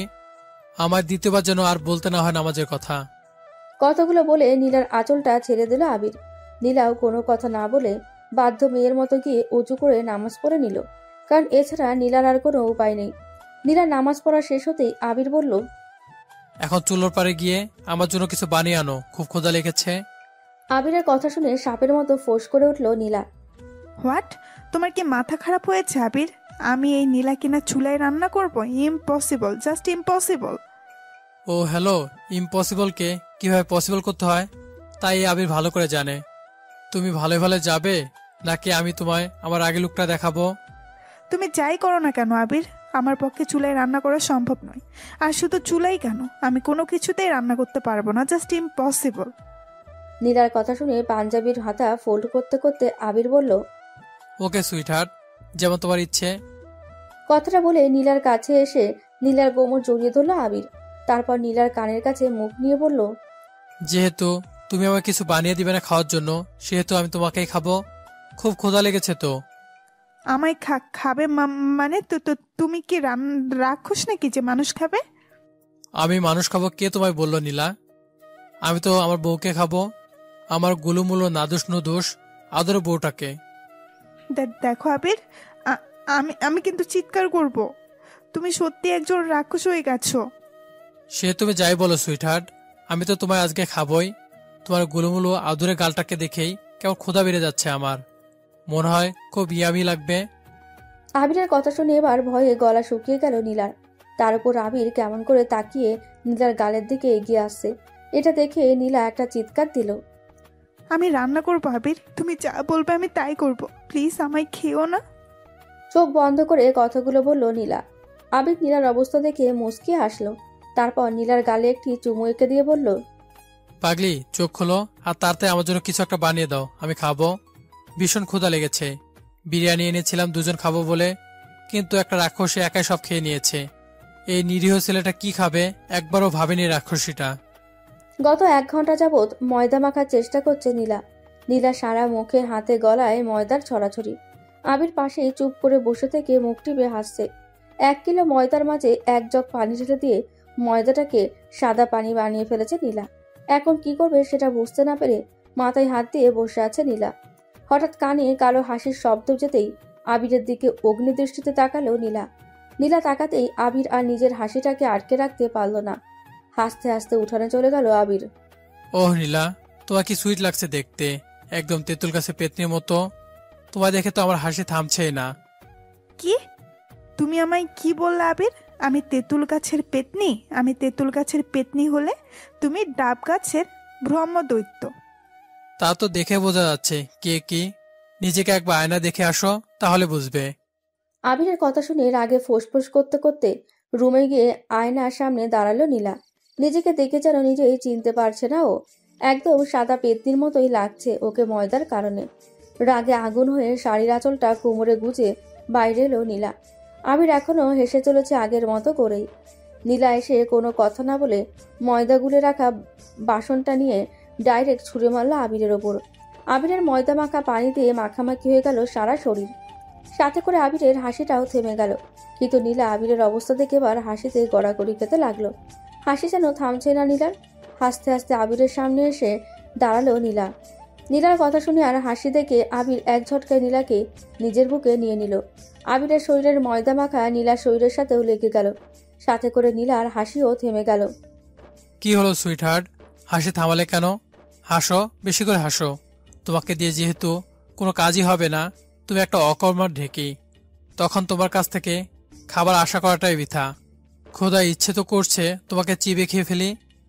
তুমি আমায় কি বললে আবির? আমি অকর্মার ঢেকি? আমাকে খেয়ে ফেলতে ইচ্ছে করছে তোমার? তো এতই যখন অপছন্দ করো আমায় তুমি, তাহলে আমায় এখানে জোর করে ধরে রেখেছো কেন? মুক্তি দাও আমায়। তোমাকে জাস্ট আমার অসহ্য লাগে আবির, অসহ্য। নীলার মুখে কথাগুলো শুনতেই নীলাকে ছেড়ে নীলার গালে সজোরে একটা থাপ্পড় মেরে দিল আবির। তারপর নীলার গাল শক্ত করে চেপে ধরে বলল, হ্যাঁ, ঠিক ভেবেছিস তুই নীলা। আমি তোকে অপছন্দ করি, ভালোবাসি না তোকে। তোকে আমি শুধু ঘৃণা করি নীলা, ঘৃণা করি। কিন্তু তবুও তোকে আমি আটকে রেখেছি, কেন জানিস? কারণ আমার জীবনের সুখগুলো যেভাবে কেড়ে নিয়েছিস তুই, ঠিক সেইভাবে তোর জীবনের সুখগুলো আমি বিষিয়ে তুলব। তুই আমার জীবনে সবকিছু কেড়ে নিয়েছিস, আমিও কেড়ে নিয়েছি তোর স্বাধীনতা। কথাগুলো বলে নীলাকে হালকা ধাক্কা দিয়ে ছেড়ে দিয়ে হনহনিয়ে ওয়াশরুমে চলে গেল আবির। নীলা চুপ করে দাঁড়িয়ে আবিরের চলে যাওয়ার দিকে তাকিয়ে রইল। আমি তো তোমায় ভালোবাসি নীলা, খুব বেশি ভালোবাসি তোমায়। কিন্তু একই সাথে আমি তোমাকে ঘৃণা করি। পৃথিবীতে আমার ঘৃণা ও ভালোবাসা দুটো একসাথে পাওয়ার যোগ্য যদি কেউ হয়ে থাকে, সেটা তুমি নীলা, আর কেউ না। তুমি আমার কাছ থেকে আমার মাথার উপরে ছাদের মতন বাবাকে কেড়ে নিয়েছো। আমাকে জেল খাটতে বাধ্য করেছ বিনা দোষে। পুরো কলেজের সামনে আমায় তুমি চোর বানিয়ে দিয়েছো নীলা। তোমাকে তো আমি এত সহজে ছাড়বো না। তিলে তিলে কষ্ট দিয়ে মারবো তোমায়। তবে সেই কষ্টের মাঝেও মিশে থাকবে তোমার প্রতি আমার ভালোবাসা। তোমাকে আমি ভালো ও সঠিক পথে আনবই। ওয়াশরুমে শাওয়ারের নিচে দাঁড়িয়ে কথাগুলো ভাবছিল আবির, আর নীরবে চোখের জল ফেলছিল। একটু পর ওয়াশরুম থেকে বের হতেই নীলা আবিরকে এক নজর দেখার সাথে সাথে জোরে একটা চিৎকার দিয়ে নিজের মুখ ঢেকে অন্যদিকে ঘুরে দাঁড়ালো। আ আমি কিছু দেখিনি। এই মেয়ে, এমন সারের মতো চিৎকার করছো কেন? আর কি দেখোনি তুমি? কেমন ছেলে মানুষ তুমি আবির? একটি মেয়ের সামনে শুধু টাওয়াল পরে বাহিরে আসতে লজ্জা করে না তোমার? ছি ছি, আমি কিছু দেখিনি। ও বাবা, তোমার বড় লজ্জাও আছে নীলা, যে তুমি লজ্জায় মুখ ঢেকে অন্যদিকে ঘুরে দাঁড়িয়ে আছো। যে মেয়ে কিনা বান্ধবীদের সাথে বাজি ধরে একটা সাধারণ ছেলের সাথে প্রেমের নাটক করে তার জীবন নষ্ট করতে পারে, তার আবার লজ্জা থাকে? সত্যি আমায় হাসালে তুমি। কথাগুলো কঠিন গলায় বলে নীলাকে পাশ কাটিয়ে চলে গেল আবির। আবিরের কথাগুলো কেন জানি নীলার গায়ে কাটার মতো বিচ্ছে। নীলা ভেবেছিল আবির ওর কাছে এসে বলবে, তুমি তো আমার বউ, আর বউয়ের সামনে এভাবে আসলে ক্ষতি কি? কিন্তু আবির তেমন কিছুই বলল না। হঠাৎ নীলা খেয়াল করলো ওর চোখ থেকে এক ফোঁটা পানি গড়িয়ে পড়ল নিচে। নীলা চোখের পানিটা তাড়াতাড়ি মুছে ফেলল। একটু পর আবির একটি ট্রাউজার আর একটি হাফ হাতা গেঞ্জি পরে আসলো নীলার সামনে। আবিরের ওয়াশরুম থেকে বের হওয়ার আগেই নীলা শাড়ি বদলে একটা শূন্যতে জামা পরে নিয়েছে। নীলা, আমার সাথে এসো। কোথায় যাব? কোথায় আবার? রান্নাঘরে। আজকে প্রথম, তাই আমি তোমার রান্না দেখিয়ে দিব আর তুমি শিখে নেবে। কাল থেকে কিন্তু তোমাকে সব করতে হবে। আবিরের কথার কোনো উত্তর দিল না নীলা। আবিরের পিছু পিছু রান্নাঘরে চলে গেল। আবির একটি হাঁড়িতে পরিমাণ মতো চাউল নিয়ে 3টে ধোয়া দিল। তারপর আঙুল দিয়ে পানি মেপে নীলাকে বুঝে দিল কি করে ভাতের পানি মেপে নিতে হবে। তারপর ভাতের হাঁড়িটা চুলায় দিয়ে পাশে থেকে পাতলা শুকনো লাকড়িগুলো নিয়ে চুলার মাঝে দিয়ে কয়েকটা শুকনো সোলার সাথে আগুন লাগিয়ে চুলা জ্বালিয়ে দিল আর সবকিছু নীলাকে বুঝিয়ে দিল। নীলা মনোযোগ দিয়ে সবটা ভালো করে দেখে নিল। ভাত হয়ে এলে চুলার আগুন নিভিয়ে দিল আবির। তারপর বলল, এরপর আর আগুন জ্বলতে দিলে ভাতটা পড়ে যাবে, তাই আগুন জ্বলতে দিলাম না। একটু ভাত নামিয়ে তারপর ডিম ভাজতে শিখাবো। আবিরের কথা শুনে নীলা মাথা নাড়িয়ে সায় দিল। তারপর ভাত হয়ে গেলে আবির ভাতের হাঁড়িটা নামিয়ে রেখে আরেকটা হাঁড়িতে কয়েকটা আলু সেদ্ধ দিল। তারপর চুলোয় বড় একটা শুকনো কাঠের লাকড়ি ধরিয়ে দিয়ে নীলাকে নিয়ে ডিম গুলতে চলে গেল। বটি দা এনে তাতে পেঁয়াজ আর কাঁচামরিচ কাটলো আবির। পেঁয়াজ কাটার সময় আবিরের চোখ থেকে পানি পড়তে লাগলো। নীলা আনমনে আবিরের চোখের পানি নিজের আঁচলে মুছে দিল। আবির সেদিকে খেয়াল না দিয়ে নীলাকে দেখিয়ে পরিমাণ মতো লবণ নিয়ে পেঁয়াজ আর মরিচটা হাত দিয়ে ডলে নিল। তারপর ডিমটা ভেঙে দিয়ে একটি ছোট কাঁটা চামচ দিয়ে গুলিয়ে নিয়ে নীলাকে শিখিয়ে শিখিয়ে ডিমটা ভেজে নিল। তারপর আলু ভর্তার জন্য শুকনো মরিচ আর পেঁয়াজ ভেজে নিল। সবকিছু করা হয়ে গেলে ঘরে নিয়ে সব গুছিয়ে রেখে হাত মুখ ধুয়ে ফ্রেশ হয়ে আসলো আবির। এতটুকু সময়ের মাঝে নীলা একটা কথা বলেনি আবিরের সাথে, শুধু চেয়ে চেয়ে আবিরের কাজগুলো দেখেছে। মাগরিবের আজান হলে দুজনে একসাথে নামাজ পড়ে নিল। নামাজ শেষে আবির বলল, নীলা, আমার পায়ের ভিতর খুব ব্যথা করছে, একটু টিপে দাও তো। কি? আমি তোমার পা টিপবো?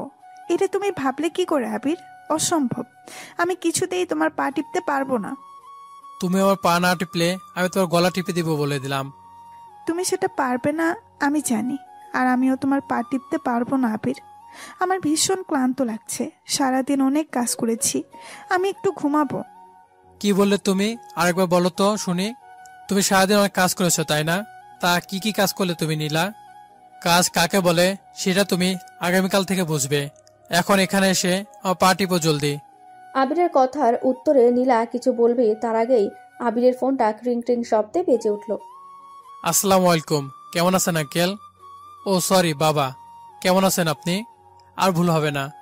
জি আলহামদুলিল্লাহ ভালো আছি। আর নীলা অনেক ভালো আছে, আপনি একদম চিন্তা করবেন না বাবা। আসলে বাবা, আমি তো অফিস থেকে আর ছুটি পাবো না, তাই নীলাকে নিয়ে একটা সুন্দর জায়গায় বেড়াতে এসেছি। ছুটি শেষ হলে ফিরে যাব। জি আচ্ছা বাবা, ভালো থাকবেন। এখন তাহলে রাখছি, আল্লাহ হাফেজ। ফোন কেটে দিয়ে নীলার দিকে তাকিয়ে দেখলো নীলা ভ্রুকুচকে ওর দিকে তাকিয়ে আছে। এটা দেখে আবির বাঁকা হেসে বলল, ভুরুকুসকে তাকিয়ে থেকে কোনো লাভ নেই নীলা। আমি তোমার ড্যাডি, মানে আমার শ্বশুর আব্বার সাথে কথা বললাম এতক্ষণ। আবিরের কথা শুনে নীলা বড় বড় চোখ করে চিৎকার দিয়ে বলে উঠল, কি? আমার ড্যাডি ফোন করেছিল? আমি তো বুঝতেই পারিনি। আবির প্লিজ ফোনটা আমায় দাও, আমি ড্যাডির সাথে কথা বলবো, প্লিজ দাও ফোনটা। কথাগুলো বলে নীলা আবিরের কাছে এগিয়ে এসে ফোনটা ধরতে নিল। সাথে সাথে আবির ফোনটাকে দূরে সরিয়ে ফেলল আর নীলা আবিরের বুকের ওপর পড়ে গেল। আবির নীলার কোমর জড়িয়ে ধরে বলল, ও সুইটহার্ট, এমন হুটহাট করে আমার বুকের মাঝে এসে জড়িয়ে ধরতে তোর খুব ভালো লাগে বুঝি, কিন্তু একটু বলে করে আসবে তো। এভাবে বুকের উপর আশ্রে পড়লে তো তোমার ভারে আমার বুকে হাড়গোড় সব ভেঙে যাবে বলো। আবিরের কথা শুনে নিজেকে আবিরের থেকে ছাড়িয়ে নেওয়ার বৃথা চেষ্টা করতে করতে নীলা বলল, একদম ফালতু কথা বলবে না আবির। আমি তোমার ফোনটা নিতে গিয়েছিলাম, তোমায় জড়িয়ে ধরতে নয়, বরং তুমিই আমায় ধরে আছো, আর আমি মোটেও ভারী নই, একদম স্লিম। সেটাই তো দেখতে পাচ্ছি, তুমি তো এখনো আমাকে ঝাপটে ধরে আছো। ইস, লজ্জা বলতে কোনো জিনিসই নেই তোমার মাঝে। অবশ্য থাকবে বা কি করে, তুমি তো বড়লোকে দিমাগি মেয়ে হয়ে টাকার গরমে মানুষকে মানুষ বলে মনে করো না, আর অহংকারের আগুনে নিজের লজ্জা শরমকে পুড়িয়ে ফেলেছ। তোমার মতো মেয়েকে ভালোবাসা যায় না, শুধু ঘৃণা করা যায় নীলা। কথাগুলো বলে নীলাকে ছেড়ে দিল আবির। আবিরের কথা শুনে নীলা একদম স্তব্ধ হয়ে গেল। আবিরের প্রতিটি কথা যেন সূচের মতো বিচ্ছে নীলার গায়ে। নীলা ভুলে গেল ওর ড্যাডির ফোনের কথা। নীলাকে কথাগুলো বলেই আবির বাইরে চলে গেল। তারপর খোলা উঠানে দাঁড়িয়ে আকাশের দিকে তাকিয়ে একটা দীর্ঘশ্বাস ছেড়ে মনে মনে বলল, কেন নীলা, কেন? কেন যতবারই তোমাকে ভালোবাসতে চাই ততবারই তুমি তোমার আচরণে আমার পুরনো স্মৃতিগুলো মনে করিয়ে দাও। তোমার প্রতি ঘৃণা তৈরি হয় তখন আমার মনে। আমি আর সহ্য করতে পারছি না তোমায়। তুমি যে আমার জীবন থেকে সবকিছু কেড়ে নিয়েছো নীলা, সবকিছু। কতগুলো ভাবতে দুফোঁটা পানি গড়িয়ে পড়লো আবিরের চোখ থেকে। সকাল 9টা। সামনে এক বালতি কাপড় চোপড় নিয়ে মাথায় হাত দিয়ে বসে আছে নীলা। সকালে আবির ওকে ঘুম থেকে টেনে তোলার পর 1 মিনিটের জন্য শান্তিতে থাকতে দেয়নি। একটা না একটা কাজ করিয়েই চলেছে একাধারে। সকালে নীলা ভাত, বেগুন ভর্তা আর ডিম ভাজি করেছে। যদি এগুলো করতে আবির ওকে হাতে হাতে শিখিয়ে করিয়েছে, তবুও হাতে বেশ কয়েক জায়গায় পুড়ে গেছে নীলার।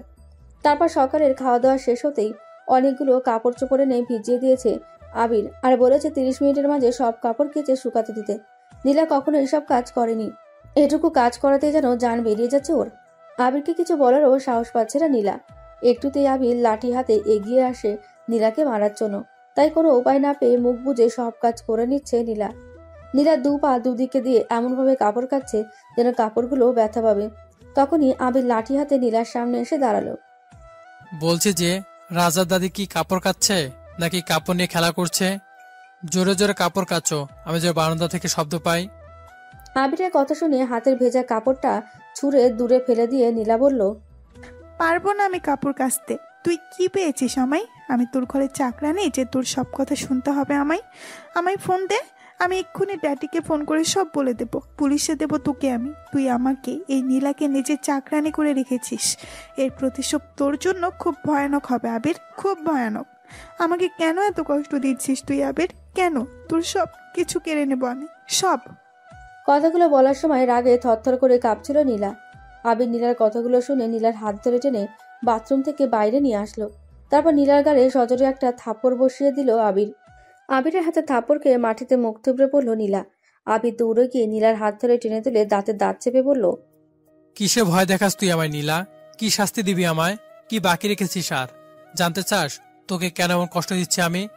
এটাকে কোনো কষ্ট বলে না নীলা, বরং তোকে আমি গরিবের সংসার কি করে করতে হয় সেটা শেখাচ্ছি মাত্র। কিন্তু তুই কি জানিস তুই বিনা দোষে আমার কত বড় ক্ষতি করেছিস? আমার জীবন থেকে সব হাসি খুশি সবকিছু কেড়ে নিয়েছিস তুই নীলা। তুই যখন আমার জীবনে মিথ্যে ভালোবাসা নিয়ে এসেছিলি তখন তোকে আমি আমার জন্য আল্লাহ আশীর্বাদ ভেবেছিলাম, কিন্তু আমি ভুলছিলাম, চরম আকারে ভুলছিলাম আমি। কারণ তুই আমার জীবনের আশীর্বাদ নয়, তুই আমার জীবনের অভিশাপ হয়ে এসেছিলি। কথাগুলো এক নিঃশ্বাসে বলে নীলাকে ধাক্কা দিয়ে সরিয়ে দিল আবির। তারপর কয়েক ফোঁটা চোখের পানি ফেললো আঁচড়ে। নীলা হাঁ করে তাকিয়ে আছে আবিরের দিকে। কেন জানি না নীলা কিছু বলতে চেয়েও পারছে না বলতে। আবির আবারও নীলার কাছে এগিয়ে গিয়ে নীলার হাত ধরে টানতে টানতে ঘরে নিয়ে গেল। তারপর শেষের রুমে নিয়ে গিয়ে লাইট জ্বালিয়ে রুমের ভেতর ঝুলিয়ে রাখা একটা ছবির দিকে দেখিয়ে বলল, এই যে দেখ নীলা, ভালো করে দেখ। এই লোকটাকে জানিস? এই লোকটাকে, ইনি হচ্ছে আমার বাবা। এই লোকটা হলো সেই যাকে ঘিরে আমার পুরো পৃথিবী। এই লোকটা নিজের সব সুখ ত্যাগ করে শুধুমাত্র আমার জন্য দিনরাত পরিশ্রম করে আমায় পড়াশোনার জন্য ঢাকা পাঠিয়েছিল। ছোটবেলায় মা মারা যাওয়া সত্ত্বেও কখনো উনি বিয়ে করেনি, শুধুমাত্র আমার কষ্ট হবে বলে। আমার মা বাবা সবকিছু ছিলেন উনি, চোখে হাজার স্বপ্ন নিয়ে আমার ঢাকা পাঠিয়েছিলেন উনি। কিন্তু শুধু তোর কারণে আমি তার স্বপ্ন ভেঙে দিয়েছিলাম। সারা জীবনের মতো হারিয়ে ফেললাম আমি তাকে। আমার ছেড়ে আমার উপর অভিমান করে সে চলে গেছে না ফেরার দেশে। সেদিন তুই যদি আমার মিথ্যা অপবাদ না দিতি তাহলে আমার বাবা আজকে আমার কাছে থাকতো। তোর মিথ্যা ভালোবাসার কারণে, মিথ্যা অপবাদের কারণে উনি হার্ট অ্যাটাক করে আমার ছেড়ে চিরতরে চলে গেছে নীলা। আমি কি করে তোকে মাফ করব বল? কি করে করব? কথাগুলো বলে নীলাকে ধাক্কা দিয়ে নিচে ফেলে দিয়ে রুম থেকে কাঁদতে কাঁদতে বেরিয়ে যায় আবির। নীলাও নিজের ভুলগুলো বুঝতে পেরে ফ্লোরে বসে কাঁদতে থাকে। ফ্লোরে বসে থেকে বেশ কিছুক্ষণ কান্না করার পর বাইরে বেরিয়ে আসে নীলা। তারপর আবিরকে সব জায়গায় খুঁজতে থাকে, কিন্তু আবির বাসার কোথাও নেই। নীলা বুঝতে পারে হয়তো আবির রাগের কারণে গেট লাগিয়ে দিয়ে বাইরে চলে গেছে। তাই নীলা গিয়ে বারান্দায় রাখা চেয়ারে বসে পড়ে। বেশ কিছুক্ষণ বারান্দায় বসে থাকার পর হঠাৎ মুষলধারায় বৃষ্টি শুরু হয়। নীলা বৃষ্টি থেকে নিজেকে সামলে রাখতে পারে না। উঠোনে নেমে ইচ্ছামতো বৃষ্টিতে ভেজে নীলা। এভাবেই কেটে যায় প্রায় 2 ঘন্টা। এর মাঝে আবির চলে আসে বাড়িতে। গেট খুলে বাসার মধ্যে ঢুকতেই দেখতে পায় নিচে ভেজা শরীরে পড়ে আছে নীলা। নীলাকে নিচে পড়ে থাকতে দেখে ভয় পেয়ে যায় আবির।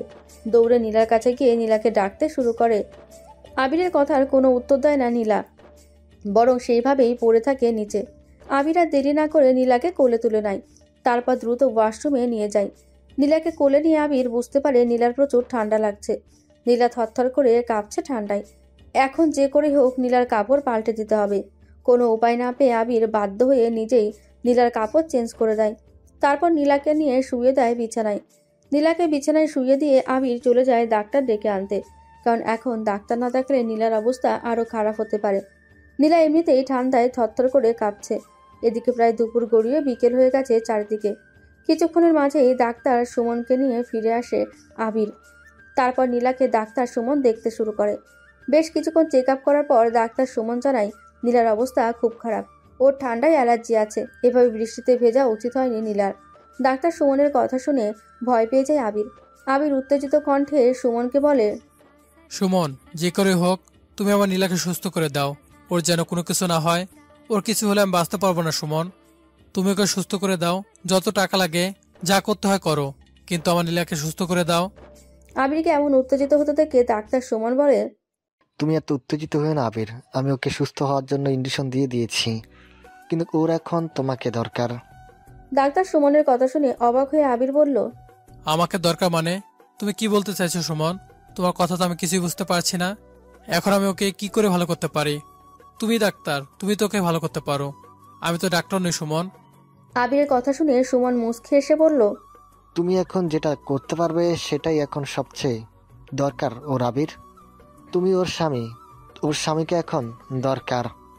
তোমার শরীরের উষ্ণতা দরকার তোমার স্ত্রীর, কারণ ওর শরীর এখন প্রচণ্ড ঠান্ডা। তোমার শরীরের উষ্ণতা এখন ওর জন্য প্রয়োজন। তুমি হয়তো বুঝতে পেরেছো আবির আমি কি বলতে চাইছি। ডাক্তার সুমনের কথার উত্তরে আবির কি বলবে কিছুই বুঝতে পারছে না। আবির মনে মনে চিন্তা করছে এখন কি করবে ও, কিভাবে নীলার সাথে নীলার অনুমতি ছাড়া এরকমটা করবে আবির। কিন্তু নীলাকে ভালো করতে হলে আর কোনো উপায়ও নেই। ডাক্তার সুমন নিজের জিনিসপত্র গুছিয়ে নিয়ে চলে গেল। আবির চিন্তায় পড়ে গেল এখনো কি করবে। নীলার পাশে বসে আছে আবির, মাথায় তার হাজারো চিন্তা। কি করবে কিছুই বুঝতে পারছে না আবির। এদিকে নীলা ঠান্ডায় থরথর করে কেঁপে চলেছে কখন থেকে। শেষে কোনো উপায় না পেয়ে আবির বাধ্য হয়ে নীলার পাশে নীলাকে জড়িয়ে ধরে শুয়ে পড়ল। রাত 10টা। ধীরে ধীরে নীলার হুঁশ ফিরল। নীলা নিজের দিকে তাকিয়ে দেখে অবাক হয়ে গেল। নীলার পাশে শুয়ে আছে আবির। আবিরকে দেখা মাত্র নীলার মাথায় যেন রক্ত চড়ে গেল। আবিরকে এক ধাক্কা দিয়ে নিচে ফেলে দিয়ে চাদর দিয়ে নিজেকে জড়িয়ে নিল নীলা। তারপর রাগী গলায় আবিরের দিকে তাকিয়ে বলল, ছি আবির, ছি, শেষ পর্যন্ত তুমি নিজের পুরুষত্ব রূপটা দেখিয়েই দিলে। এইভাবে আমার সাথে এমন আচরণ করতে পারলে তুমি আবির? আমি কখনো ভাবতে পারিনি তুমি এতটা নিচু মনের। তুমি কিভাবে পারলে আবির আমার অজান্তে আমার সব কিছু কেড়ে নিতে? আমাকে শেষ করে দিলে তুমি। আমি নিজেকে কোনোদিনও ক্ষমা করবো না আবির, কোনোদিনও না। তুমি খুব খারাপ একটা ছেলে, খুবই খারাপ তুমি আবির। আমার অসুস্থতার সুযোগ তুমি এভাবে কাজে লাগাবে কখনো ভাবিনি আমি। তুমি আমাকে বলেছিলে না আমি তোমার জীবন নষ্ট করেছি। আজ আমি বলছি তুমি আমার জীবন নষ্ট করেছো আবির। তুমি বেরিয়ে যাও আমার সামনে থেকে, আমি তোমার মুখটাও দেখতে চাই না। এক নিঃশ্বাসে কথাগুলো বলে থামলো নীলা। কথাগুলো বলার সময় নীলার চোখ থেকে অঝরে পানি গড়িয়ে পড়তে লাগলো। আবির নিচ থেকে উঠে দাঁড়িয়ে নীলার কাছে এসে বলল, প্লিজ আমার কথাটা শোনো নীলা। তুমি আমাকে ভুল বুঝছো। আমি যেটা করেছি তোমার ভালোর জন্য করেছি। প্লিজ নীলা, একবার আমার কথাটা শোনো। শান্ত হও তুমি। এভাবে রাগারাগি করো না, তোমার শরীর অনেক খারাপ। শরীর খারাপ বলেই তো এই সুযোগটা তুমি কাজে লাগিয়েছো আবির। আমি তোমার কোনো কথা শুনতে চাই না। আমি তোমাকে ঘৃণা করি। তুমি চলে যাও আমার চোখের সামনে থেকে। I just hate you Abir, I hate you Abir. Abir বুঝতে পারলো এখন নীলাকে কোনো কথা বলে লাভ হবে না, কারণ নীলা এখন প্রচন্ড পরিমাণে রেগে আছে আর ওর শরীর খুব খারাপ। যে কারণে আর কোনো কিছু না বলে সেখান থেকে চুপচাপ ওয়াশরুমে চলে গেল আবির। আর নীলা সেখানে খাটের ওপর বসে কান্না করতে লাগলো অযথরায়। পরের দিন সকালে নীলা চুপচাপ বসে আছে জানালার ধারে। আবির নিজে হাতে রান্না করে নিয়ে এসে নীলাকে ডেকে বলল, নীলা, আমার সাথে এসো, কিছু খাবে। কালকে থেকে তুমি কিছু খাওনি, তোমার শরীর অনেক অসুস্থ। দয়া করে খাবারটা খেয়ে নাও। না খেয়ে থাকলে তো তুমি আরো বেশি অসুস্থ হয়ে পড়বে। আমি সুস্থ থাকি বা অসুস্থ থাকি, আমি মরে গেলেও বা তোমার কি? চলে যাও তুমি আমার চোখের সামনে থেকে। আমার তোমাকে জাস্ট অসহ্য লাগছে আবির। আমায় প্লিজ মুক্তি দাও। তোমাকে আর ভালো লাগছে না আমার। তুমি আমার জীবনটা শেষ করে দিয়েছো, আমার সব কিছু শেষ করে দিয়েছো তুমি। কাল তুমি আমার সাথে আমার অনুমতি ছাড়া তুমি কি করে করতে পারলে এমনটা আবির? নীলার কথা শুনে এবার রাগ উঠে গেল আবিরের। আবির নীলার চুলের মুঠি ধরে বলল, এই মেয়ে, আমি কি করেছি? কেন তো রাগ করছিস তুই আমার সাথে? আমি যেটা করেছি তোর ভালোর জন্য করেছি, সেটা তোর না জানলেও চলবে। এখন ভালো মানুষের মতো আমার সাথে এসে খাবারটা খেয়ে নে, নইলে আমার খারাপ রূপটা দেখতে হবে তোকে। ভালো করে কথা বলছি তাই গায়ে লাগছে না, তাই না? আর আমি কাল যেটা করেছি সেটা তোর সাথে অনেক আগে করার দরকার ছিল। তোর মতো মেয়েকে ছাড় দিয়ে ভুল করেছি আমি। আমি তোর স্বামী, মনে রাখবি। আমি কোনো ভিন পুরুষ নই যে তুই আমাকে গালাগালি দিবি। ভালো স্বাস্থ্য, ভালোভাবে আমার সাথে খাবারটা খেয়ে নে। আবিরের রাগ দেখে এবার ভয় পেয়ে গেল নীলা। ভালোই আবিরের সাথে গিয়ে খাবারটা খেয়ে নিল। আবির নীলার অবস্থা দেখে মুচকি হাসলো মনে মনে। তারপর নীলার খাওয়া হলে বাসন কোসন পরিষ্কার করে ফেললো আবির। পেরিয়ে গেছে 2টি মাস। এই 2টি মাসে নীলা অনেকটাই বদলে গেছে। এখন আবিরের সব কথা মেনে চলে। আবিরের কোনো কিছুই বলতে হয় না নীলাকে। 5 ওয়াক্ত নামাজ পড়ে, বাসার সব কাজকর্ম নিজে থেকেই করে। কিন্তু নীলার মন বোঝা বড় কঠিন। আবির এখনো জানে না নীলা আদৌ ভালো হয়েছে নাকি শুধু আবিরের ভয়ে এসব করছে। 2 মাস আগে সেদিনের পর আর কোনো ফিজিক্যাল সম্পর্ক গড়ে ওঠেনি ওদের মাঝে। ওরা সবসময় আলাদা বিছানায় আলাদাভাবেই থাকে। আবির ইচ্ছা করে আর কখনোই নীলার কাছে যায়নি। নীলাও আবিরকে কখনো কাছে ডাকেনি। দুজনে একই বাড়িতে থেকেও যেন আলাদা দুটি মানুষ ওরা। নীলা চুলার পাড়ে বসে থেকে সকালে নাস্তা বানাচ্ছে, আর আবির বারান্দায় বসে বসে খবরের কাগজ পড়ছে। আবিরের হঠাৎ কি যেন হলো। আবির নীলার দিকে তাকিয়ে মুচকি এসে বলল, নীলা, তুমি কি তোমার বাবার বাসায় যেতে চাও? যদি চাও তো বলো, আজ বিকেলে তোমায় নিয়ে শ্বশুরবাড়ি ঘুরতে যাব। সেই যে বিয়ের পরে চলে আসলাম, আর তোমাকে নিয়ে শ্বশুরবাড়ি যাওয়া হলো না। না জানি আমার শ্বশুরমশাই কত রেগে আছে তার জামাইয়ের উপর। আবিরের কথা শুনে খুশিতে লাফিয়ে উঠল নীলা। তারপর দৌড়ে চুলার পাড় থেকে আবিরের সামনে এসে বলল, তুমি সত্যি বলছো আবির? সত্যি আমাকে নিয়ে যাবে বাবার কাছে? ইস, কতদিন হলো বাবার বাসায় যাইনি। প্লিজ দুষ্টুমি করো না, আমাকে নিয়ে চলো প্লিজ। আমি বাবার কাছে যেতে চাই, আমাকে নিয়ে চলো। আমার এখানে দম বন্ধ হয়ে আসছে আবির। সে কবে থেকে একটানা এখানে পড়ে আছি, আর ভালো লাগে না আমার। আমাকে নিয়ে চলো, আমি দম বন্ধ হয়ে কখন মারা যাব আর এখানে থাকলে। আবিরের কথা শুনে নাচতে নাচতে চলে গেল নীলা। ওর যেন খুশিতে আর সইছে না কোনো কিছুই। নীলা চলে গেলে আবির মনে মনে বলল, আমি চাই না তোমাকে আটকে রাখতে। আমি দেখতে চাই তুমি কি আদৌ ভালো হয়েছো, নাকি এগুলো সবই তোমার নাটক আমার ভয়ে। আমি তোমাকে তোমার বাবা বাড়ি গিয়ে পরীক্ষা করতে চাই। তুমি যদি ভালো হয়ে থাকতে পারো তাহলে ভালো, আর যদি ভালো হয়ে না থাকতে পারো তাহলে আমি তোমার জীবন থেকে সারা জীবনের জন্য হারিয়ে যাব নীলা। আর কোনোদিন তোমার সামনে আসবো না। তুমি তোমার মতো করে বাঁচো, আমি আমার মতো করে। তবে মনে রেখো, সারা জীবন শুধু তোমারই থাকবো নীলা। আমি তোমাকে প্রচন্ড ভালোবাসি, খুব ভালোবাসি নীলা। তা হয়তো তোমাকে বলা হবে না কখনো। কথাগুলো ভেবেই একটা দীর্ঘশ্বাস ছাড়ল আবির। বিকেলে রেডি হয়ে নীলাকে নিয়ে বেরিয়ে পড়ল আবির। উদ্দেশ্য নীলাদের বাড়ি। বাসা থেকে বেরোতে যেন নিজেকে ডানামেলা মুক্ত পাখি ভাবতে লাগলো নীলা। কোনো দিকে কোনো খেয়াল নেই নীলার। নীলা এখন একটা চিন্তায় আছে, কখন নিজের বাসায় গিয়ে পৌঁছবে ও। এদিকে আবির মন খারাপ করে বসে আছে গাড়ির মধ্যে। আবিরের মনটা আজকে ভীষণ খারাপ। ওর মনে হচ্ছে যেন নিজের কলিজাটা ছিঁড়ে যাচ্ছে কষ্টে। ও সব সময় একটা টেনশনে পড়ে যাচ্ছে। নীলা কি আদৌ ওর কাছে আবার ফিরে আসবে, নাকি এভাবে সারা জীবনের মতো বিচ্ছেদ ঘটবে আজকে ওদের মাঝে। আবির এই কয়দিনে যেন আরো বেশি ভালোবেসে ফেলেছে নীলাকে। বেশ কিছুক্ষণ পর নীলার বাসার সামনে এসে ওদের সিএনজি থামলো। থামার সাথে সাথে নীলা সিএনজি থেকে নেমে দৌড়ে বাসার মধ্যে ঢুকে গেল। আবির জোর সাথে আছে সেদিকে যেন ওর কোনো খেয়ালই নেই। নীলা চলে গেলে আবির সিএনজি ভাড়া মিটিয়ে ধীরে ধীরে পা বাড়ালো নীলার বাড়ির দিকে। আবির নীলার বাসার গেট দিয়ে ভেতরে ঢুকতেই বাধাতে হয়ে দাঁড়ালো নীলা। তারপর বলতে লাগলো, কোথায় যাচ্ছিস তুই আবির? আমার বাসায় প্রবেশ করার সাহস হয় কি করে তোর? নীলার কথা শুনে অবাক চোখে নীলার দিকে তাকালো আবির। নীলা সেদিকে গুরুত্ব না দিয়ে আবার বলতে শুরু করলো, কি ভেবেছিলি তুই এত সহজেই আমি তোকে মেনে নেব? কখনোই না আবির। এই 3টা মাস ধরে আমাকে যে পরিমাণ কষ্ট দিয়েছিস, ঠিক একই পরিমাণ কষ্ট দিয়ে তিলে তিলে শেষ করব আমি তোকে। আমি জীবনে নিজের হাত নিজে পানি ঢেলে ধুয়ে কখনো ভাত খাইনি, আর সে আমাকে দিয়ে তুই রান্না করিয়েছিস, কাপড় কাচিয়েছিস, বাসার সব কাজ করিয়েছিস তুই আমায় দিয়ে। এই সব কিছুর হিসাব নেব আমি তোর কাছ থেকে আবির। তুই রেডি থাক, তোর জীবন আমি শেষ করে নেমে পড়বো এখন। তোর সাহস কি করে হয় আমার সাথে এমন ব্যবহার করার? এতদিন তোর হাতের মার খাবার ভয়ে আমি কিছু বলিনি, কিন্তু এখন আমি মুক্ত। আমাকে আর কিছু বলার মতো আর কোনো উপায় নেই তোর। তাই ভালো চাস সেখান থেকে চলে যা। আর যদি চলে না চাস তাহলে তুই ভাবতেও পারবি না তোর কত বড় ক্ষতি করে দিব আমি তোকে খুন করে ফেলবো আবির। নীলার কথা শুনে যেন একটু অবাক হলো না আবির।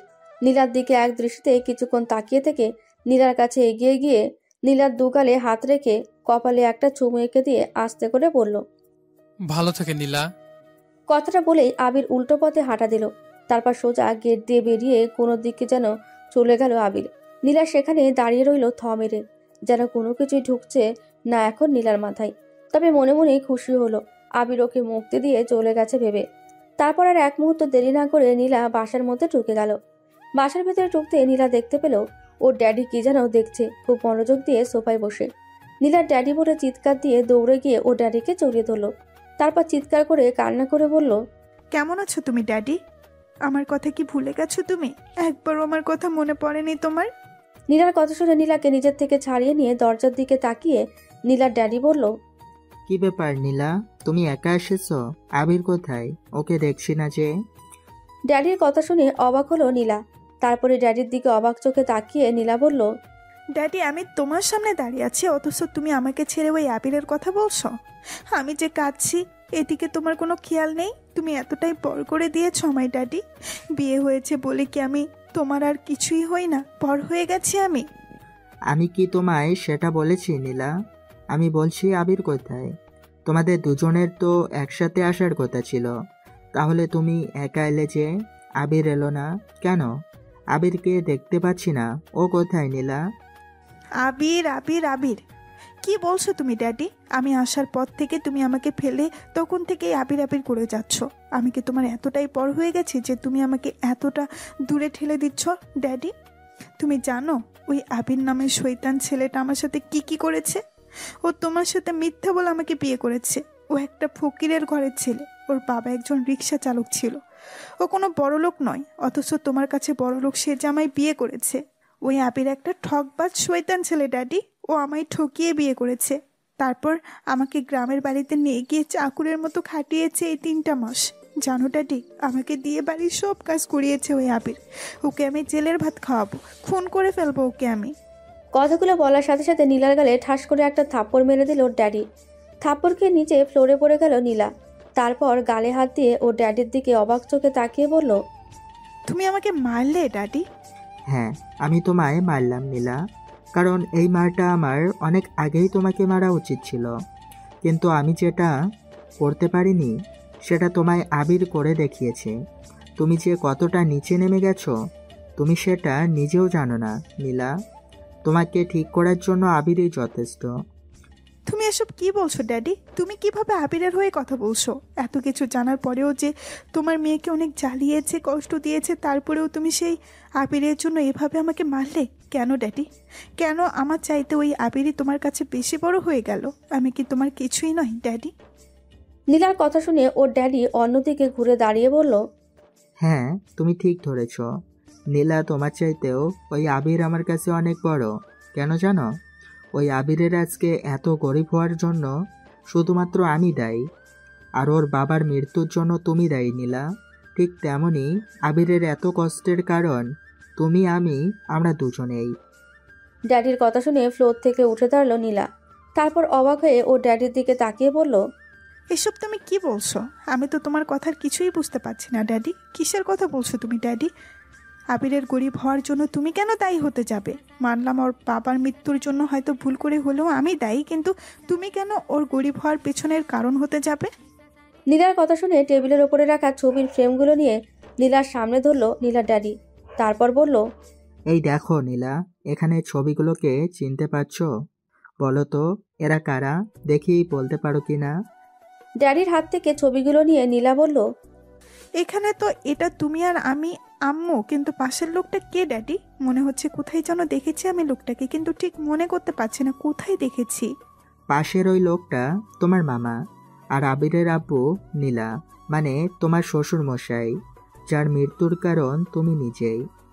ড্যাডির কথা শুনে অবাক হয়ে নীলা বলল, এ তুমি কি বলছো ড্যাডি? এটা আমার মামা আর আবিরের আব্বু হয় কি করে? আমি তো তোমার কথা কিছুই বুঝতে পারছি না ড্যাডি। হ্যাঁ নীলা, এটাই সত্যি। ওটা তোমার মামা আর আবিরের আব্বু। আবির তোমার আপন মামাতো ভাই। কিন্তু এটা কি করে সম্ভব ড্যাডি? আমি তো কখনো মামার ব্যাপারে তোমাদের কাছে কিচ্ছু শুনিনি। তবে হ্যাঁ, ছোটবেলায় আম্মুকে কান্না করতে দেখতাম মামার জন্য, কিন্তু কখনোই বুঝতাম না। তোমাকেও দেখতাম আম্মুকে বুঝাতে, নানা রকম কথা বললে, কিন্তু কখনো তো বলনি যে আমার মামা একজন রিক্সা চালক। তোমার মামা কোনো রিক্সা চালক নয় নীলা, বরং সে ছিল ঢাকার সবচাইতে বড় বিজনেসম্যানের একমাত্র বড় ছেলে। কিন্তু একমাত্র তোমার আম্মু আর আমার জন্য তাকে একজন রিক্সা চালকে পরিণত হতে হয়েছিল। আত্মীয় স্বজন, বাড়ি গাড়ি সব কিছু ছেড়ে তাকে চলে যেতে হয়েছিল সেই ছোট্ট গ্রামের কুড়ে ঘরে, যেখানে থেকে সারাদিন রিক্সা চালিয়ে নিজের পরিবার চালাতে হতো তাকে। কিন্তু তোমাদের মাঝে এমন কি হয়েছিল ড্যাডি, যার কারণে মামাকে গ্রামে ওখানে চলে গিয়ে রিক্সা চালাতে হলো? সে শহরে ফিরে কেন আসেনি? এত বাড়ি গাড়ি থাকতে সে কেন চলে গেল গ্রামে? কি এমন হয়েছিল যার জন্য তোমরা নিজেদের দায়ী করছো? আমি জানতে চাই ড্যাডি, সব কিছু জানতে চাই আমি। নীলার কথা শুনে নীলার ড্যাডি কিছুক্ষণ চুপ থেকে বলতে শুরু করলো। তাহলে শোনো নীলা, আজ থেকে 20 বছর আগের কথা। তোমার মামা আর আমি ছিলাম সবচাইতে কাছের দুজন বন্ধু। কলেজে একসাথে পড়াশোনা করতাম আমরা। পুরো কলেজের মাঝে আমরা ছিলাম সবচাইতে ভালো বেস্ট ফ্রেন্ড। তোমার আম্মুও একই কলেজে পড়তো আমাদের সাথে। তোমার আম্মুকে আমার প্রথম দেখা থেকেই ভালো লাগতো, কিন্তু কখনো বলে উঠতে পারিনি, কারণ আমি ছিলাম একজন গরিব কৃষকের ছেলে, আর তোমার আম্মু ছিল ঢাকার সবচেয়ে বড় বিজনেসম্যানের একমাত্র মেয়ে। যে কারণে ভয় পেয়ে কখনো তোমার আম্মুকে কিছু বলতে পারিনি। কিন্তু তোমার আম্মুও মনে মনে ভালোবাসতো আমাকে। এটা একসময় তোমার মামা জানতে পারে। তোমার মামা এতটাই ভালো ছিল যে সে কখনো ধনী বলে গরিবদের অবহেলা করতো না, বরং ও গরিবদের খুব ভালোবাসতো। তাই আমাদের ভালোবাসার কথাটা জানতে পেরে তোমার মামা সিদ্ধান্ত নেয় তোমার আম্মুর সাথে আমাকে বিয়ে দিবে। কিন্তু এখানে বাদ সাধে তোমার নানা। সে আমার আর তোমার আম্মুর সম্পর্কের কথা জানতে পেরে ডাইরেক্ট বলে দেয় কোনো কৃষকের ছেলের সাথে তার একমাত্র মেয়েকে বিয়ে দেবে না। তবুও যদি তার মেয়ে আমায় বিয়ে করতে চায়, তাহলে সে তার মেয়েকে ত্যায্য করবে। তখন তোমার মামা আমাদের ভালোর জন্য নিজের সমস্ত সম্পত্তি তোমার আম্মুর নামে হস্তান্তর করে দেয়, যেটা আমরা কেউই জানতাম না। কিন্তু যখন তোমার নানা এসব ব্যাপারে জানতে পারে, তখন তোমার মামাকে ত্যায্যপুত্র করে আর বলে যে তোমার মামা যদি আর এই শহরে থাকে, তাহলে তোমার মামা তোমার নানার মরা মুখ দেখবে। সেজন্য সেদিনই তোমার মামা এই শহর ছেড়ে আমাদের কাউকে না জানিয়ে কোথায় যেন হারিয়ে যায়। আমরা তারপর অনেক খুঁজেছি তাকে। তোমার নানাও নিজের ভুল বুঝতে পেরে আমাদের বিয়ে দেয়, আর তোমার মামাকে অনেক খোঁজাখুঁজি করে। কিন্তু দুঃখের ব্যাপার হলো আমরা কোথাও তাকে খুঁজে পাই না। আর এত বছর পর যখন তাকে খুঁজে পাই, তখন সে মারা গেছে। আর সেটাও তোমার কারণে নীলা, শুধুমাত্র তোমার কারণে। এতটুকু বলে থামলো নীলার ড্যাডি। ড্যাডির কথা শুনে অবাক হয়ে নীলা বলল, এত কিছু ঘটে গেছে অথচ আমি কোনো কিছুই জানি না এসব কথা। তুমি আমায় আগে কেন বলোনি যে আমার মামার মৃত্যুর জন্য দায়ী? আমার জন্য আমার মামা এভাবে মৃত্যু হবে আমি কখনো ভাবতে পারিনি ড্যাডি। যে মামা তোমাদের জন্য এত কিছু করেছে, সেই মামার মৃত্যুর কারণ হবে আমি। ভাবতেই কষ্টে বুকটা ফেটে যাচ্ছে ড্যাডি। আমি কিছুতেই মানতে পারছি না এটা। নীলার কথা শুনে ও ড্যাডি বলল, জানো নীলা, যখন আমি জানতে পারলাম যে তুমি একটা ছেলেকে জেলে পাঠিয়েছ, তখন আমি 1 মিনিটও দেরি না করে সেখানে চলে গিয়েছিলাম। কারণ আমি আগে থেকে জানতাম তোমার রাগ সম্পর্কে। আমি আগেই ভেবে রেখেছিলাম নিশ্চয় ছেলেটার কোনো দোষ নেই, আর তুমি নিশ্চয় নিজের রাগের বশে ওকে বিনা দোষে জেলে পাঠিয়েছ। তাই আমি ছেলেটার কাছে যাই ওকে ছাড়াবো বলে, কিন্তু কখনো ভাবতে পারিনি এই ছেলেটাই হবে আমার সবচেয়ে কাছের বন্ধুর ছেলে। যখন ওর সম্পর্কে সব কিছু জানতে পারি, তখন বুঝতে পারি যে ও তোমার মামার ছেলে। কিন্তু দুঃখের ব্যাপার হলো তোমার মামাকে আমি শেষ দেখাটা দেখতে পারিনি। সে ছেলের জেলে যাওয়ার কথা শুনে হার্ট অ্যাটাক করে মারা গিয়েছিলেন। সেই মুহূর্তে তোমার উপর খুব রাগ হয়েছিল আমার নীলা। আমার ইচ্ছে করছিল বাসায় এসে তোমাকে ত্যায্য করে দিতে, কিন্তু আমাকে থামিয়ে দিয়ে সেদিন আবির কি বলেছিল জানো? ও বলেছিল আমি যেন তোমাকে কিছুই না করি, কারণ ও তোমাকে ভালোবাসে আর তোমাকেই বিয়ে করতে চায়। আমার কাছে দাবি করেছিল তোমাকে চেয়েছিল তোমাকে বিয়ে করে ভালো করতে, তাই আমি ওর সাথে তোমার বিয়েটা দেই। কিন্তু তোমাকে না জানিয়ে আমার এই সমস্ত সম্পত্তির মালিক শুধুমাত্র আবির।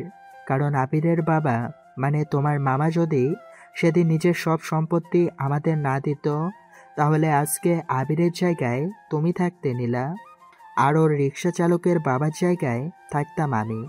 শুধুমাত্র তোমার মামার শেষ আত্মত্যাগের জন্যই আজ আমরা এত সুখে আছি। কিন্তু ড্যাডি, মামা তো অনেক পড়াশোনা জানতো, কলেজেও পড়েছে, তাহলে মামা ভালো কোনো চাকরি না করে রিক্সা চালক কেন হলো? সে তো ভালো কোনো চাকরি করতে পারতো, কিন্তু গ্রামে কেন রিক্সা চালিয়ে সেখানে থাকতে গেল? কারণ তোমার মামা চায়নি তোমার নানার সামনে এসে তোমার নানার মরা মুখ দেখতে।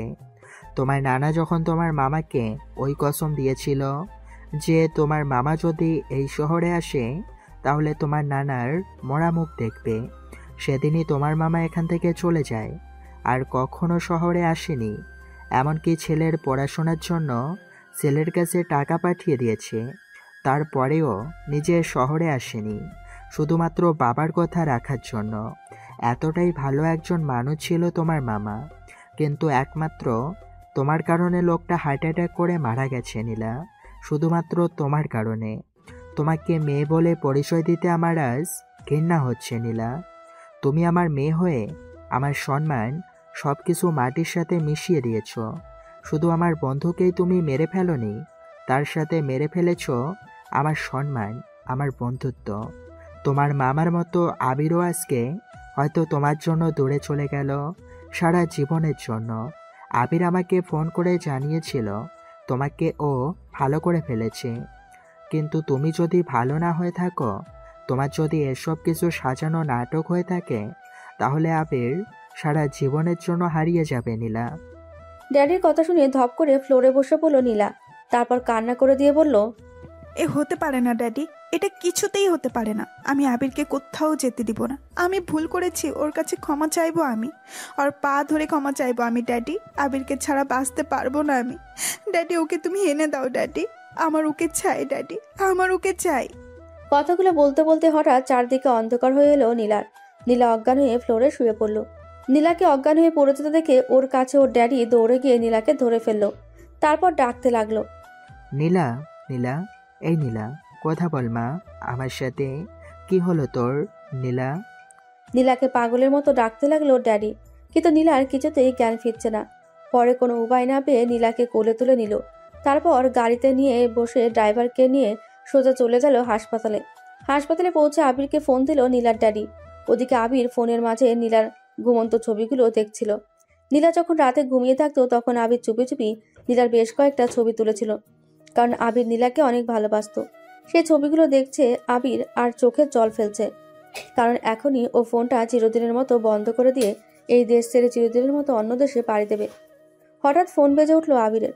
ফোনের স্ক্রিনে নীলার ড্যাডির নাম্বার দেখে ফোন ধরবে কি ধরবে না চিন্তা করতে করতে ফোনটা রিসিভ করেই ফেললো আবির। সাথে সাথে ফোনের ওপাশ থেকে নীলার ড্যাডি বলল, আবির বাবা, তুমি কোথায় আছো? জলদি হাসপাতালে চলে আসো। আমার নীলার অবস্থা খুব খারাপ। ও তোমার ব্যাপারে সব কিছু জানতে পেরে অজ্ঞান হয়ে গেছে। আমি ওকে হাসপাতালে নিয়ে এসেছি, ডাক্তার দেখছে। তুমি তাড়াতাড়ি চলে আসো, নীলা তোমার জন্য পাগলামি করছে। নীলা ড্যাডির কথা শুনে এক মুহূর্ত দেরি না করে আবির ছুটল হাসপাতালের উদ্দেশ্যে। খুব দ্রুত হাসপাতালে পৌঁছে গেল আবির। তারপর দৌড়ে চলে গেল নীলার কেবিনের সামনে। আবির পৌঁছাতেই নীলার কেবিন থেকে ডাক্তার বেরিয়ে আসলো। তারপর নীলার ড্যাডিকে উদ্দেশ্য করে হাসি মুখে বলল, কংগ্রাচুলেশন মিস্টার খান। একটা সুখবর আছে, আপনার মেয়ে মা হতে চলেছে, আপনি নানাভাই হতে চলেছেন। তাড়াতাড়ি মিষ্টি খাবান মিস্টার খান। ডাক্তারের কথা শুনে থমকে দাঁড়ালো আবির, যেন মুহূর্তের মাঝে ওর সবকিছু থেমে গেল সেখানে। আবির হাসবে না কাঁদবে বুঝতে পারছে না। এদিকে নীলার ড্যাডিরও একই অবস্থা। খুশিতে কথা বলতে ভুলে গেছে সে। কিছুক্ষণ চুপ করে দাঁড়িয়ে থেকে নীলার ড্যাডি ডাক্তারকে উদ্দেশ্য করে বলল, নীলাকে কি এখন দেখা যাবে? ওর কাছে কি এখন যাওয়া যাবে ডাক্তার? নীলার ড্যাডির কথা শুনে ডাক্তার মুচকে এসে বলল, হ্যাঁ, অবশ্যই নিয়ে যেতে পারবেন, তবে নীলার জ্ঞান ফেরার পর শুধু ওর স্বামীকে খুঁজছে। ওর স্বামী গেলে ভালো হয়। আবির ডাক্তারের কথাটা শোনা মাত্র কাউকে কোনো কিছু না বলে সোজা নীলার কেবিনে ঢুকে পড়ল। নীলা নিজের বেডে বসে অন্যদিকে ঘুরে তাকিয়ে আছে। আবির সোজা গিয়ে নীলাকে শক্ত করে জড়িয়ে ধরল। আচমকা এভাবে জড়িয়ে ধরায় ভেবাচাকা খেয়ে নীলা আবিরের দিকে তাকিয়ে বলল, আবির কি করছো কি? আমার বাবু ব্যথা পাবে তো। আবির নীলার কথা শুনে হাসবে না কাঁদবে বুঝতে পারছে না, তাই নীলাকে ছেড়ে একটু সরে দাঁড়ালো আবির। সরে দাঁড়ানোর সাথে সাথে নীলা আবিরের হাত টেনে আবার জড়িয়ে ধরে বলল, এই তুমি আমায় ছেড়ে দূরে যাচ্ছ কেন? আমি কি তোমাকে দূরে যেতে বলেছি? আমাকে ছেড়ে যাওয়ার খুব শখ, তাই না? আর একবার ছেড়ে যাওয়ার কথা বলে দেখো, ঠ্যাং ভেঙে বাড়িতে ফেলে রাখবো তোমায় আমি। এতদিন তুমি আমায় মেরেছ, এখন থেকে আমি তোমায় মারবো। এখন থেকে উল্টা শাসন হবে, বুঝলে? আর আমাকে কিছু বলতে আসলে আমার ছেলে তোমায় শাসন করবে। নীলার কথা শুনে মিষ্টি হেসে নীলাকে জড়িয়ে নিল আবির। তারপরে দুজনে হাহা করে হাসতে লাগলো। আজ যেন ভালোবাসা পূর্ণতা পেল ওদের মাঝে। সব অবহেলা, মিথ্যে অভিনয় সবকিছু ভুলে আজ দুজন এক হয়ে গেল। এই জন্য ভালোবাসার এক সীমান্তহীন সাগর। এভাবেই বেঁচে থাকুক পৃথিবীর সকলের ভালোবাসা, এই দোয়াই করি। তো এই গল্পটা এখানেই শেষ। আগামী গল্পে আবারও দেখা হচ্ছে। সে পর্যন্ত ভালো থাকবেন, সুস্থ থাকবেন। আল্লাহ হাফেজ।